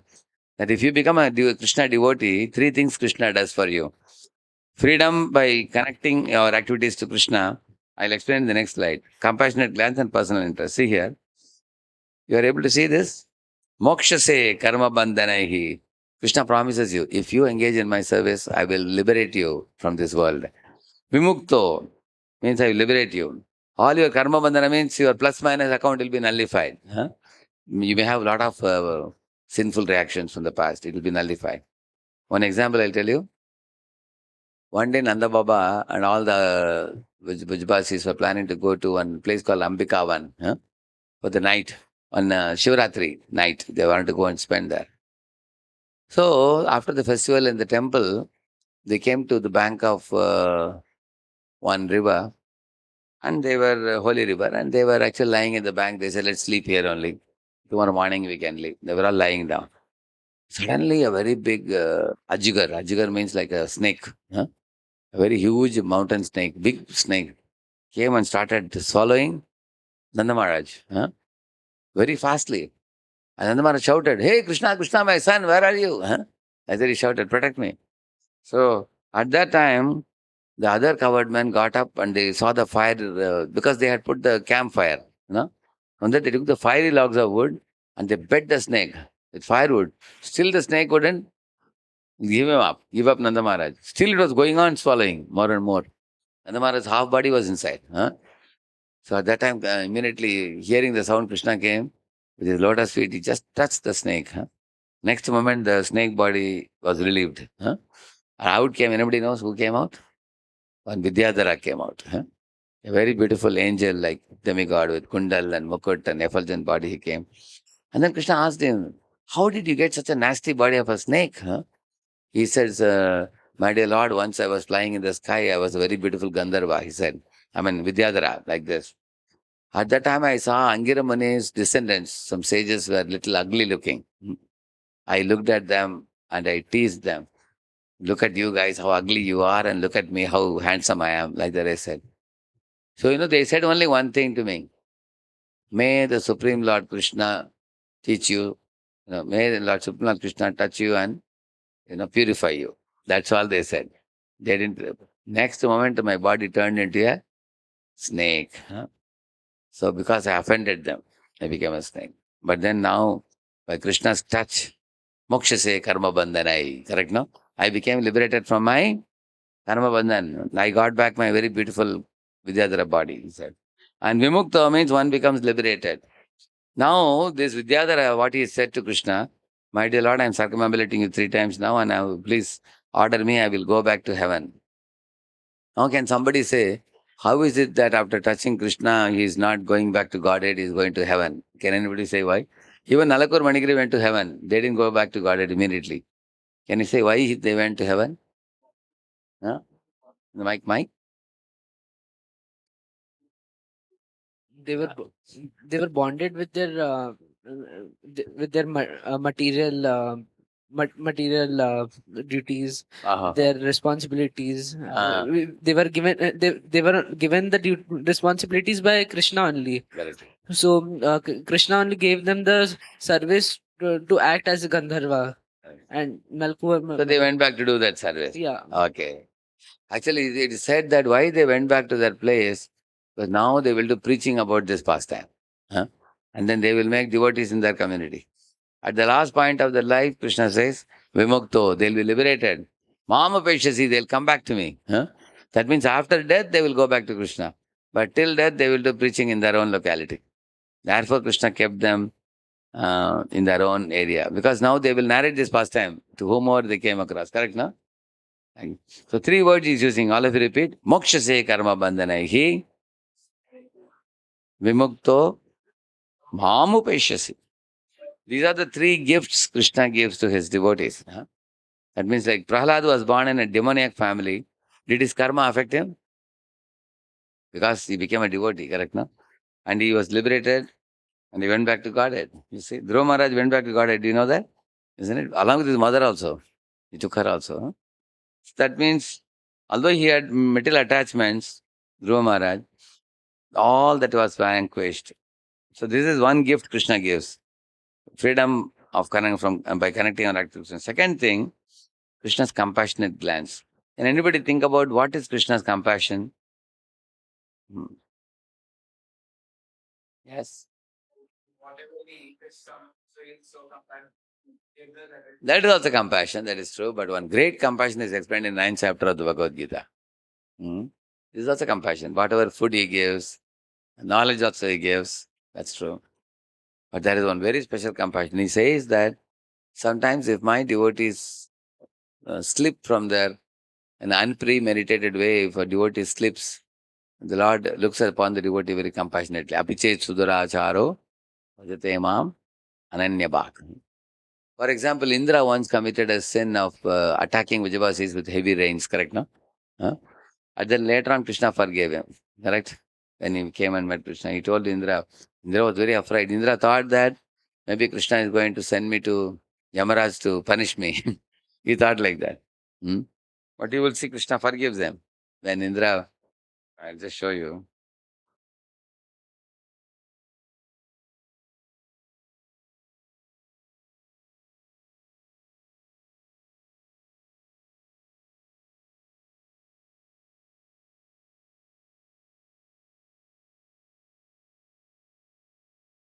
See, after the whole pastime of Govardhan Lila is over, Krishna is standing alone under a tree. Generally, Krishna will never be alone. Here, why is he alone? Because he wants to meet Indra personally. Because in front of everybody, he doesn't want to humiliate him. Correct? Huh? Now he's waiting for Indra. Indra will come now. See, Indra is coming now. Correct? He's sitting in Airavat and coming. See, Krishna is seeing. You see, Krishna is seeing? See, stand his way. So that means he is not very happy with the behavior of Indra. Indra got down and is coming. He's very, very worried, Indra. Huh? So he's coming and is putting his mukut down. Pita gurustum jagatam adisho duratyaya kala upatta dandaha hitaya chechatanu samihase manam vidunman jagadisha maninam. My dear Lord, people like me are Jagat Ishamanina. We are considering ourselves to be God, ultimate God, foolishly. And Manam within one. You purified my pride, he's telling. Huh? So, in this way, he said, my dear Lord, I am giving up my post of Indra. Did Krishna say you give up the post? What Krishna is saying, you will see. And Krishna heard it. And then he said, Ma Maishwarya Shimadan. Okay. Yeah. Here he says, Gamyadam Shakrabhadram Vaha Kriyatam Menu Shasanam Stiyatam Swadhikareshu Yuktairva Stamba Varjitaihi Gamyatam is saying, my dear Indra, you may go now and perform your duties as Indra, but you don't have to give up your post, but give up your pride, he told him. So here is Krishna is very compassionate. Why he forgave Indra, can you say? Because devotees of the Lord, they may commit mistake, but when they commit mistake, they repent and they take shelter of the Lord. So Indra repented and he was ready to accept the punishment. He was ready to give up his post. Huh? And because he was remorseful, Lord forgave him. Why Lord did not forgive Hiranyakashipu? Anybody can say? Huh? He was not remorseful. Yeah. Not only was harming devotee Prahlad, when Lord appeared from the pillar, did he surrender? He could have surrendered. But he didn't surrender. He was fighting with the Lord. He was attacking Lord also. Then Lord had to kill him. Isn't it? Hiranyaksha, did he surrender to Lord? But Bali Maharaj, did he surrender? Yeah. Then Lord accepted him as his devotee. Correct? Huh? That means the devotees of the Lord, even if they commit mistakes sometimes, because they are remorseful, repentant, the Lord is ready to forgive them. That is a special compassionate glance of Krishna upon his devotee. Here is one fellow who was always calling his son Narayana, Narayana, and then he committed a lot of sinful activity.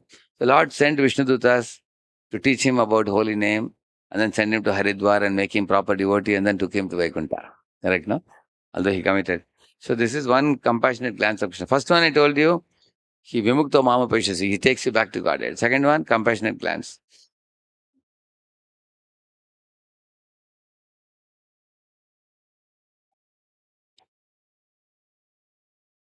You know this, right, Gajendra? Huh? Read this on personal interest.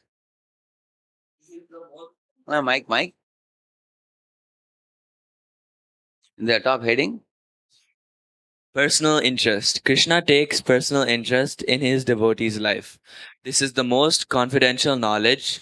This intimate relationship is the essential understanding presented in the Gita. Understanding it naturally leads one to take to the path of Krishna consciousness. my special master at Mayapur was telling in one lecture, every one of you devotees here, you have your own private Paramatma you are selling. Huh? Because each of us have a super soul in our heart. He's personally taking interest in us. Huh? And the Lord is, of course, here is a super soul, is providing you knowledge, forgetfulness, whatever you need, he is providing. But Krishna takes personal interest. Here you can see he is in Vaikuntha, Ajendra is in this world. When he called out Narayana, immediately Lord came, correct, no? So these are the three special things due to which devotee, Siddhaparanya is able to develop a bond with the Lord. What are the three reasons I told you? First one I told you, Janma Bandha Vinir Mukta, that is, sorry, Karma, Moksha se Karma Bandhana, I said, Sanskrit. Moksha se Karma Bandhana means all your karmic reactions are nullified. And then Vimukto means liberated. Mamapeshyasi means comes back. That's the first advantage for a devotee. Because Lord has promised it. He will keep his promise if you do that. Second thing I said, compassionate glance. Even upon those devotees who have committed some blunder, sin, and they are remorseful, repentant, and they are willing to accept punishment, Lord forgives them. Apichet sudaracharo bhajate maam ananya bhak. Sadhu deva sama. Lord, treat that person as a sadhu, he says. So Lord is compassionate to the devotees. Thirdly, personal interest he takes in you. So now you understood the two lines, Pajahati yada kaman sarvan partha manogata. That means devotee converts material desires into spiritual desires and engages in Lord's service. And the second thing is, a devotee of the Lord is able to focus only on the soul's activities because Krishna is so nice. Therefore, he is able to. Three things Krishna I showed you. And the second one is very easy. How does a selfless person speak? Please repeat this verse. Dukkeshvanudvignamanaha Sukheshu Vigataspruha Vitaragabhayakrodaha Stitadhir Muniruchyate. See, Dukkeshu, in suffering, Anudvignamana, he is not agitated. Sukheshu, even in the time of happiness, Vigataspruha, he doesn't jump like a monkey. He's balanced. He's free from any attachments, even in happiness. Vita raga bhaya krodha. He's saying that he becomes free from attachments and aversions, fear, anger. Yes, Chetadhir Muni. So I've shown the balance, correct now? Balanced and always that peace not shaken. See here. See the left side picture, how those guys are jumping. Isn't it? On the right side extreme, you see what's happening to that fellow? Depressed. Correct now? So you are seeing the extreme, correct now? And look at this sad fellow, look at his face cut. How he's smiling and how is he lamenting. Similarly, look at these two girls. One girl got A, another one got, yeah. So, in all situations, a devotee of the Lord remains equipoised. Like Prahlad, you see. See, here Prahlad is with Lord Narsimha, smiling. And here Prahlad is hurled down the cliff, thrown down. But he is having steadiness, correct? So behaving very steadily. Yeah. That is the point he's saying. See, in COVID time, many businesses were knocked down, correct now? Or somebody's business is skyrocketing. Yeah. In both cases, the devotee should be equipoised, he's saying. That's the meaning of a self-realized person. Everybody respects you, but some people insult you. See, you are able to understand that picture? That fellow is feeling, somebody is laughing and he is disturbed. You see, insecure. You are able to see that? Because he always wants everybody to praise him and respect him. So this is about respect and insult. This is about success and failure. And this is also happiness and distress, correct now? all these things. Sometimes facing death of a near and dear one, some people are shattered. They see my grandmother has passed away, Mama, or some grandfather has passed away, very dear one. In this world, one by one, people have to leave the temporary body. One should have the inner strength to face it. See, sometimes the ship is moving in a smooth ocean. It is very smooth sailing, correct, no? Sometimes our life is like this, very peaceful. Other times our life is like this. Huh? See, there's a storm in the ocean. So this is called as time of calm, and this is called as time of storm. Storm. Time of calm, time of storm. How do you behave in time of calm and time of storm? What the Shastras say. Right now your life is peaceful, so you should take spiritual training. And when the challenges come in your life, at that time you have to apply the spiritual training. Correct, no? For example, today you learned many things. How you should transform the material desires into spiritual desires. Replace material desires with spiritual desires. That's one thing understood. Another thing you learn, don't suppress the desires. Have a positive engagement. Don't just negate the negative. If you snatch the knife from a child's hand, child is going to again take the knife. You have to give him a substitute. That is one thing you learned also. And another thing you learned about Vishwamitra versus Haridas Thakur. One was suppressing the mind, another one was absorbed in chanting the holy name. Yeah. Another thing you learned is how Krishna is kind to his devotees. That you learned 3 points I told you. These are all nice things you learn. So in the time of calm, we should take in good things. So we, like in Pune, there is a battalion, but left, right, about turn, left, left, right, left. We used to hear the sound, from the temple we can hear that. That's a battalion of the soldiers.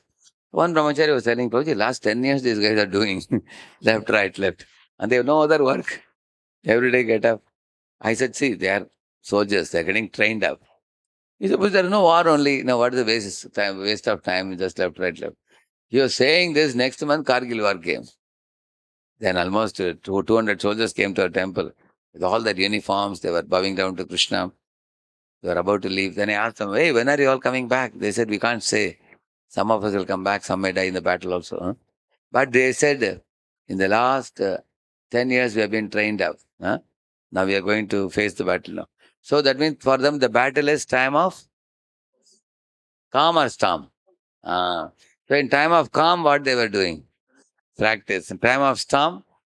Yeah, exactly. So there is a saying in English, the um,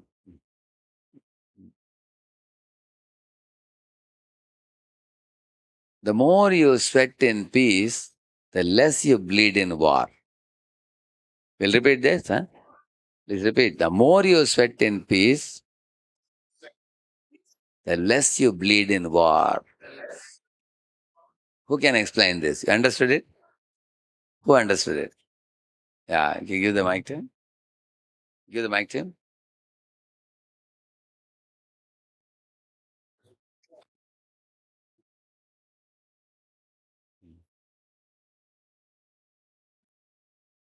So they're saying the more like you work hard during the peace, the like less you actually or it hurts more during the war, or like it's hard. Yeah, if you if you didn't practice well, in the war you will be easily overpowered by the enemy. Correct, no? Then you hurt yourself more. But if you have sweated more, what is the meaning of more you sweat in peace means what is the meaning of that? Worked hard. More hard work, correct. Like all of your students, if you studied well, the exam will be easy or tough? It'll be easy. Now, if you didn't study well, last minute you prepared and went to exam, then the exam is going to be tough, correct, no? Similarly, the time of calm means it's time for training. And time of storm means it's time to apply, correct, no? Like this. Yeah. So Krishna says this, hope for the best, but be prepared for the worst. So he taught Arjuna, be bold, Arjuna, be confident. That means think of all the possibilities. If you are ready for the entire range from the best to the worst, then you will be bold and confident in the battle of Kurukshetra. Yas sarvatra nabhisnehas tat prapya shubhashubham nabhinandati nadveshti tasya prajna pratisthita. He's saying, yeah, one in Krishna consciousness is equipoised. He accepts happiness and distress as Krishna's mercy. I've shown it in a bigger picture. You can see here. Who is this? Anybody can guess? Ambarish Maharaj. And what is this big demon? Who created it? Durvasa Muni.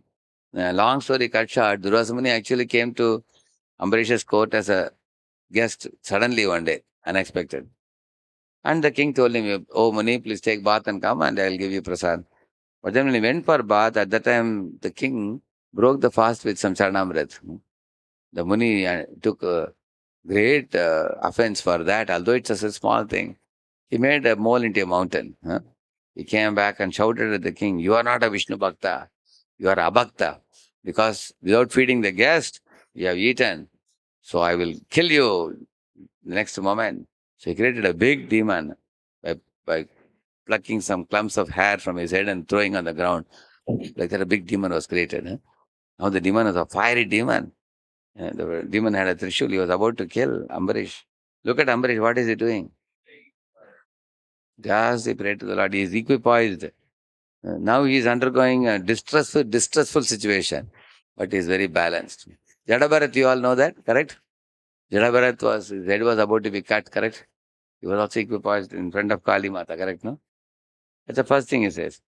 Second is he is free from attachment, fear and anger because he is always daring and active, fixed on the seva of the Lord, doesn't come under attachment, aversion, never gets angry, whether successful or not, he is steady in determination. Because he has firm faith that Krishna is the Supreme Lord, source of everything. He is watching everything from the top. That is his conviction. Even if somebody, for example, insults you, you may feel broken-hearted, but you know that he's not doing it without Krishna's observation. You know that maybe I must have insulted him in the previous life. He's giving it back to me. And he sees it as Krishna's mercy. I think Krishna wants to purify me through this person. Like that. He thinks like that. See, sometimes you see a postman comes and gives you, something like 20,000 rupees. Comes by post. A check comes. They're very happy. Next day, the same postman comes and says, you have to pay a bill of 40,000 rupees for the electricity board. Are you going to slap the postman? Hey, yesterday you gave me 20,000 rupees check. Today you're giving 40,000 bill. He doesn't even know what is inside the packet. He's just delivering you goods. Similarly, in this world also, if somebody brings you pain or pleasure, they are only a nimitta. You know the meaning of the word nimitta? Nimitta means instrument. No? If a postman, does he know what is inside the packet? He's just coming and giving you. It may be plus, it may be minus inside the packet. Similarly, anybody in this world giving you pleasure or pain, they are used as an instrument by Krishna to give you pleasure or pain, which is your own, what do you call it? Karmic reaction. You may not know. For example, in my previous life while walking, I walked over an ant, crushed it. The next life, I am going to study in my study room. I hit my leg against a table. Sometimes here we hit, you see that? Because because I caused a pinch to the ant in the previous life, that same pain comes in the next life. And then you get hit. So why to, become angry with anybody? It's like, say you have your teeth. Sometimes the teeth bites the tongue. Anybody's experience? Yeah. So what will you do with the tooth? Will you break the tooth? No, you tolerate it. Similarly, my own karma only is coming back again. One should think like that. That's the correct understanding. Then one is tolerant. And Krishna is very kind to his devotee. Say your karmic reaction is this much. Krishna gives you how much? This much. He makes a token punishment. One devotee was cutting vegetables and he cut his finger a little bit. So I ran to Prabhupada. Prabhupada, my finger is cut. Krishna, why is he so cruel to me? What Prabhupada said? What Prabhupada said, you know that? Your neck was to be cut and Krishna only cut your finger a little bit. So he gave you what punishment? Token punishment. Like that is said. So, actually, you will see experience of people. So, my question to all of you, why should Krishna reduce the punishment and give you only token punishment? Why? But why he should be merciful on the devotee and reduce his punishment? Because we are There should be some reasoning, no? If because everybody is getting 100% quota of that reaction, so for every action there is the equal and opposite reaction. But why only devotee gets token punishment only? Yes? because when we are serving Krishna, our sinful reactions are being purified. Aham tvam sarva papebhyo mokshesha. That's one reason. And another reason is Krishna feels my devotee has already become a gentleman now in this life. Earlier he was naughty, now he is gentleman now. So why to give punishment? If a child has already reformed, a teacher won't punish a child, correct, no? Like that Krishna will. So a devotee thinks, oh, Supreme Lord is the father of Brahma. Hmm.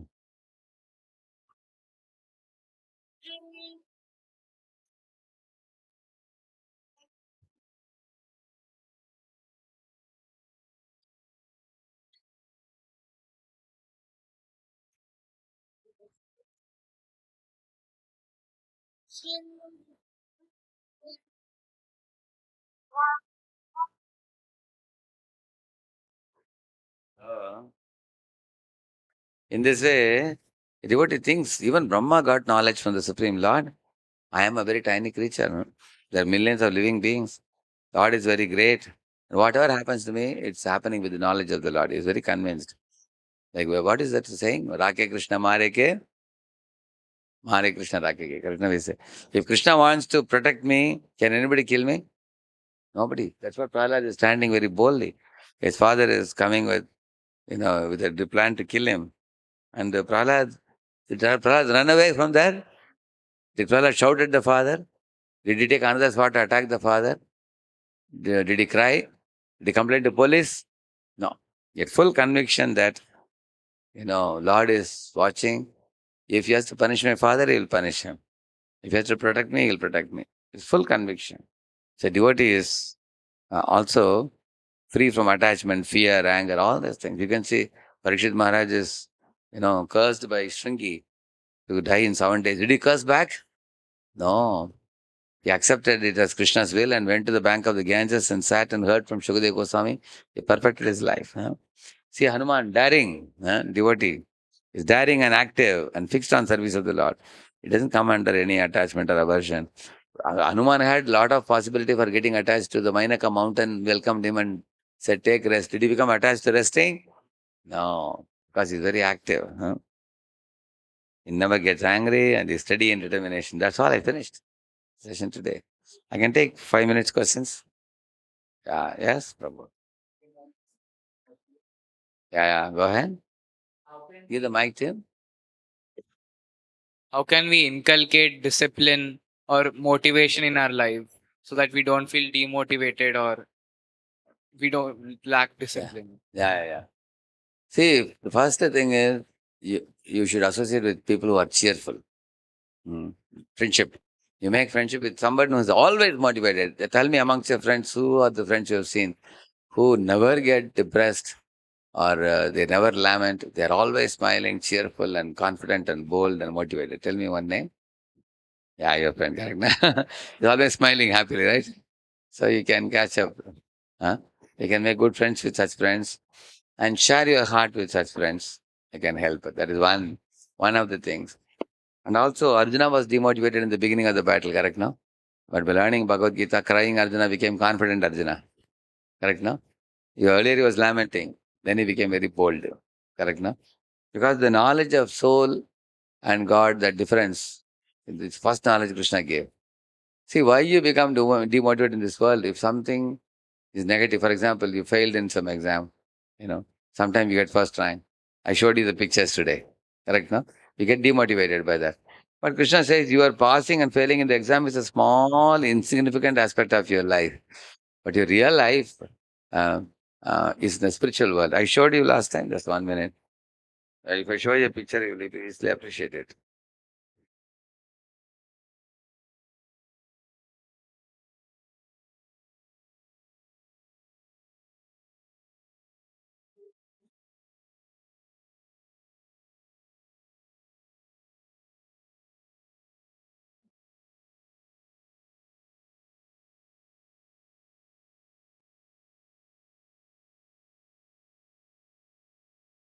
See, here is a little girl making sandcastles in the ocean. For her, the sandcastles are very important because she has made it. Correct, no? But when the dusk comes, sun is setting, parents come and tell her, hey, now we have to leave now. It's getting late. It's getting dark. We have to go. And she goes with the parents. So for the child, is the child's relationship with the seashore or with the parents? What do you think? Parents. Because with the seashore, it is the one evening. That's all. Huh? With the parents, it is whole life. Correct? No? Similarly, this seashore is like what? Say your examination, you passed or failed.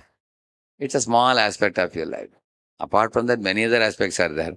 You have entertainment, you have food, you have play, you have praying to God, you have, study of Gita, and your hobbies, and so many other aspects of life are there. Is it not true? So why to take this small aspect of life too seriously? Even if we sometimes fail, sometimes, correct, no? So see the smaller picture of life, this is larger picture of life. Similarly, this seashore is like material world. And going with parents, like going with Radha and Krishna, that is spiritual world. Understand? No? So our material life in this life, say you live for 90 years, for example. This life is a short span of a flash of time in time span of eternity. So why to take this one small flash so seriously? When you think like that, then you will not be lamenting. Is that clear? How many of you understood this? Is it clear to everybody? Thank you. We should always think Yes. Yes, be happy and know that we don't have to. And another thing that helps us, as I showed you, when you think the vastness of creation, see, this one Brahmanda is so tiny, isn't it? Within one Brahmanda, our Earth is even more tiny. Huh? There are so many millions of galaxies are coming out of the Lord, and is creating and maintaining them. And our existence is very small. So the more you think of the greatness and sweetness of the Lord, uh, Brahma, this creates all the species of life. So when you think of this, we become udarati, broad-minded, isn't it? So that is one of the ways not to get demotivated in life and always be cheerful. Another thing, are you soul or the body? Soul. And soul's residence is which one? Material world or spiritual world? Yeah. So that is the real life. On the soul part, you are already doing well. Your parents are devotees, you are chanting, you're reading. And that is permanent results. Whereas in one life, you are a first rank holder, other life, you are a 10th rank holder. This will keep on changing. So changing things, you don't have to worry too much. Because changing things are changing. Say, for example, one boy got a black pigment of skin. So he was very much lamenting. He tried putting all fair and lovely and everything. But sometimes again it will become black. So he lamented. He went, he went to doctor and said, Doctor, can you change the pigment of my skin color? I want to be like the other friend who has a fair skin. Doctor said, this cannot be changed. Similarly, our face cut. People try so many nowadays. Even on nose, they perform this plastic surgery and all to change the color of. So your face cut, did you decide or God gave you? Yeah, your pigment of skin color, you decided or God gave you? Your parents, you chose or God gave? So which means these are things which are given to us based on our Purva Janma Punya Papa. Correct, no? So we should accept it as a fact of life. We should not lament for it. And even your IQ also. You will see that, there are boys who are less intelligent than you. And there are boys more intelligent than you. How many of you observed it? Correct, no? There are boys more smarter than us, less smarter than us. And also we have some influence in this world. Like one bird can fly this much, another bird can fly this much, another bird can fly this much. Similarly, you may have this much influence, somebody has this much influence, somebody has this much influence. So there are people of different influences. Like for example, some singers put in YouTube, they only have, 2,000 people, 1,000, 5,000 people watch them. And there are some YouTube singers, they have millions, 4 million, 5 million, 8 million people are watching. So if this person thinks, now I'm only watched by 2,000 people and he has 2 million people, let me commit suicide. So you shouldn't think like that. What you should think, okay, he has got the fame potency coming from Purva Janma. He has done some punya in the last life, so God is giving him fame. And my punya is not so big. So I am getting only little fame only.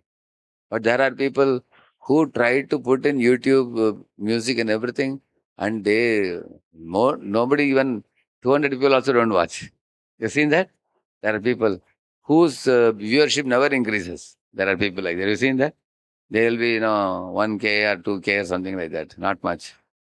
So that means everybody's fame potency is coming from the previous life. So we don't have to make unhealthy comparison. And we be happy with your lot, what has God has given you. And each of you also can think about your unique talent.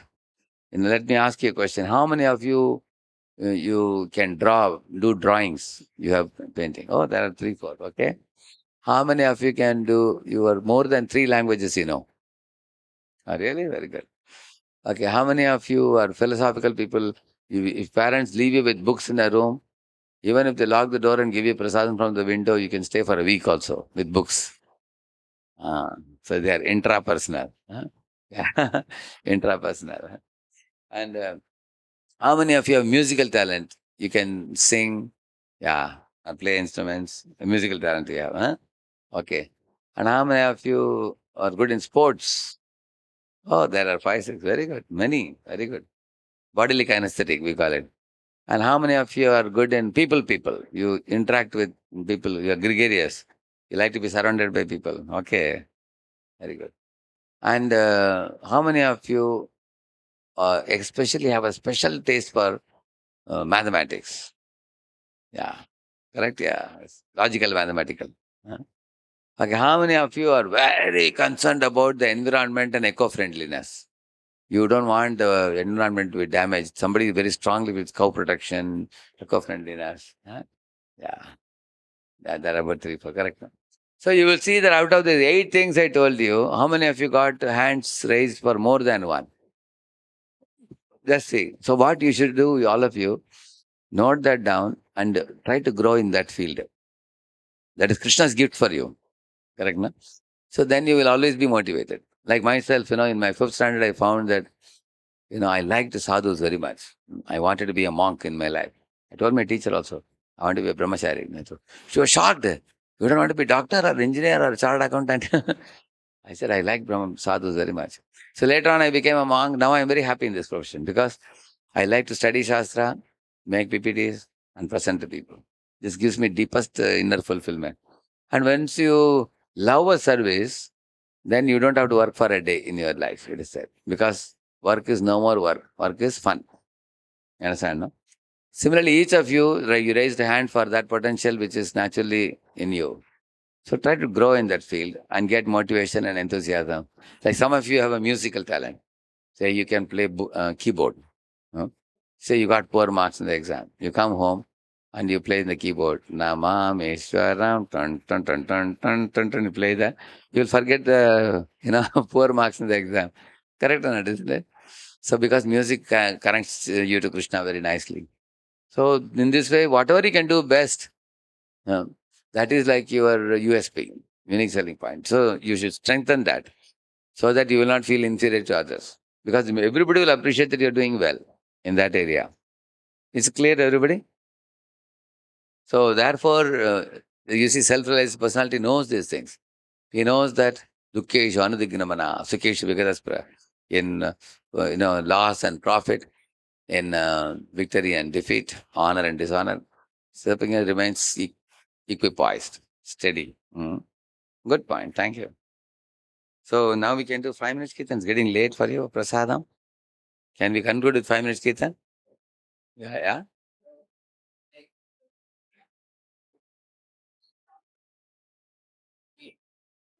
Is mic on? No, mic is not on. Yeah. Yeah. Give mic then. Yeah.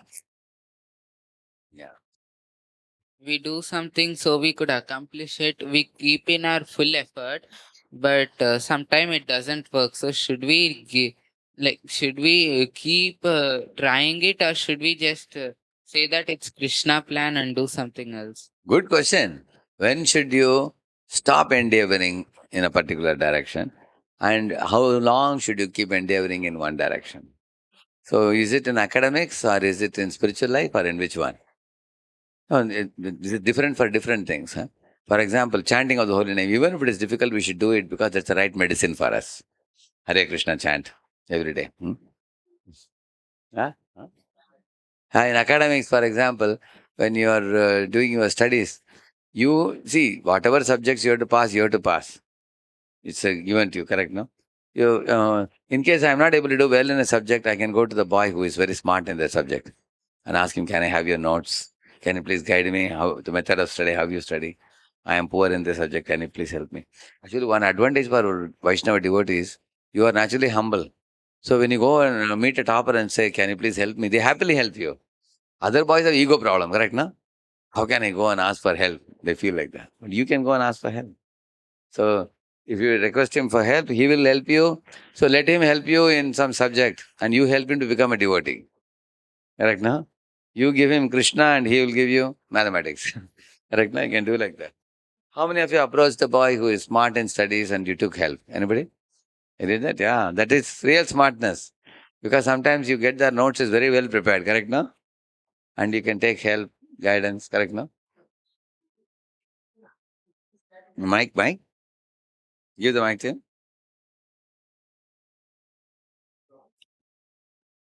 But Prabhuji, in sometimes in competition, like in JE or something, I've noticed that that people are too much so much that in competition that if we ask help to them, they are like, no, we don't have time, or else they'll misguide us. So in that case, what to do? See, if you say take some special sweet prasad for him and go and give him, make friendship with him, and then tell him that I brought this prasad for you, please take it, and he takes it.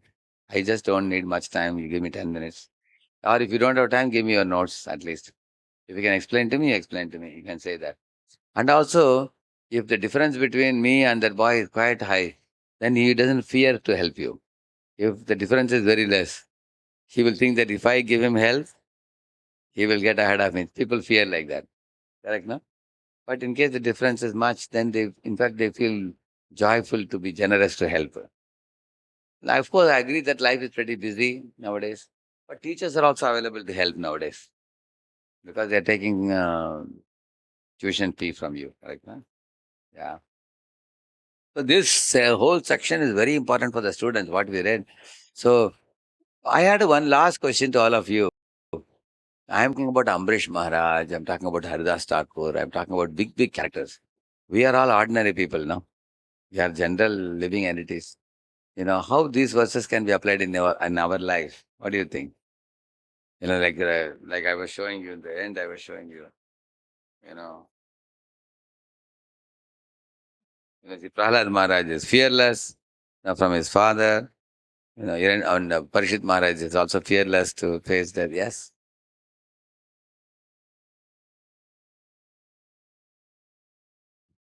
Obviously, in this day and age in Kali Yuga, it's impossible to replicate like Haridas Thakur and everyone. But we can always learn some qualities and imply them in a practical way in our life. For example, Prahlad Maharaj had full faith in Narsimhadev Krishna, even like when he's like falling off a cliff, attacked by snakes. We also can have faith in Krishna in like crisis situations, and we can learn from Haridas Thakur about self senses control and everything, and we can also like connect some control Yes. our mind, like our Yeah. mind, like let's say while chanting. Yeah. Actually, we can gradually attain this position. Huh? You may not, like we say, no, Rome was not built in a day. We say, no? Similarly, for example, as he rightly said, they were chanting, like Dhruva chanted Hare Krishna. When he chanted Om Namo Bhakta Vasa, we are also chanting Hare Krishna. He worshipped deity. We are also worshipping deity. He had Guru Narada. We have Jet Age Narada. Who is that? Srila Prabhupada. He's given us books. So we also have similar facility nowadays also. And also devotees who chant Hare Krishna regularly, we have seen over the years, they become very mature. They become very stable. I know of people who have lost their near and dear ones in COVID. Still, they were very stable. Eh, like, for example, recently one Mataji lost her husband. Uh, Recently, he had a heart problem. He passed away. But she could accept it that, because her husband, the body is not everything. The husband is soul. The soul was sit in the body and the time period is over.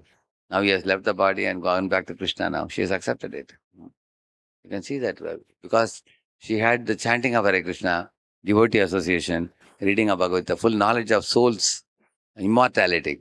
So she could actually face it. So the knowledge you are getting, the knowledge that you are all getting, and the chanting Hare Krishna you are doing, and the awareness of Krishna's 3 points I told you. Based on all these things, our faith can build, as he rightly said. As the faith builds, you get stronger and stronger. Inner strength grows. To the proportion you become sincere in devotion service, you grow also very much. We may not be like Prahlad now, but eventually as you grow, we can be like Prabhupada. He had 2 heart attacks when he went to the went in the Atlantic. Did he come back?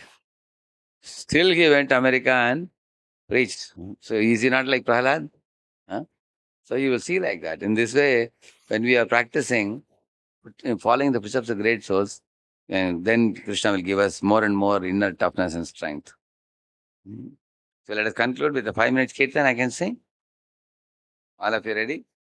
I can play Mridanga? Yeah. I can play? Give it him. Where is the karta? I'll do very short kirtan because you all should take prasad now. Shri Krishna Chaitanya Prabhu Nityananda Shri Advaita Gadadhara Srivasadi Gaura Bhakta Hare Krishna, Hare Krishna, Krishna Krishna, Hare Hare, Hare Rama, Hare Rama, Rama Rama, Hare Hare. Everybody together. Hare Krishna.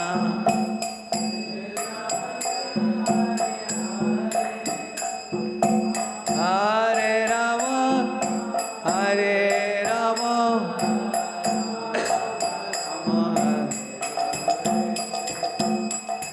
Hare Krishna, Hare Krishna, Krishna Krishna, Hare Hare, Hare Rama, Hare Rama, Rama Rama, Hare Hare.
Sankirtana ki, Ananta Koti Vaishnava Vrinda ki. Yay.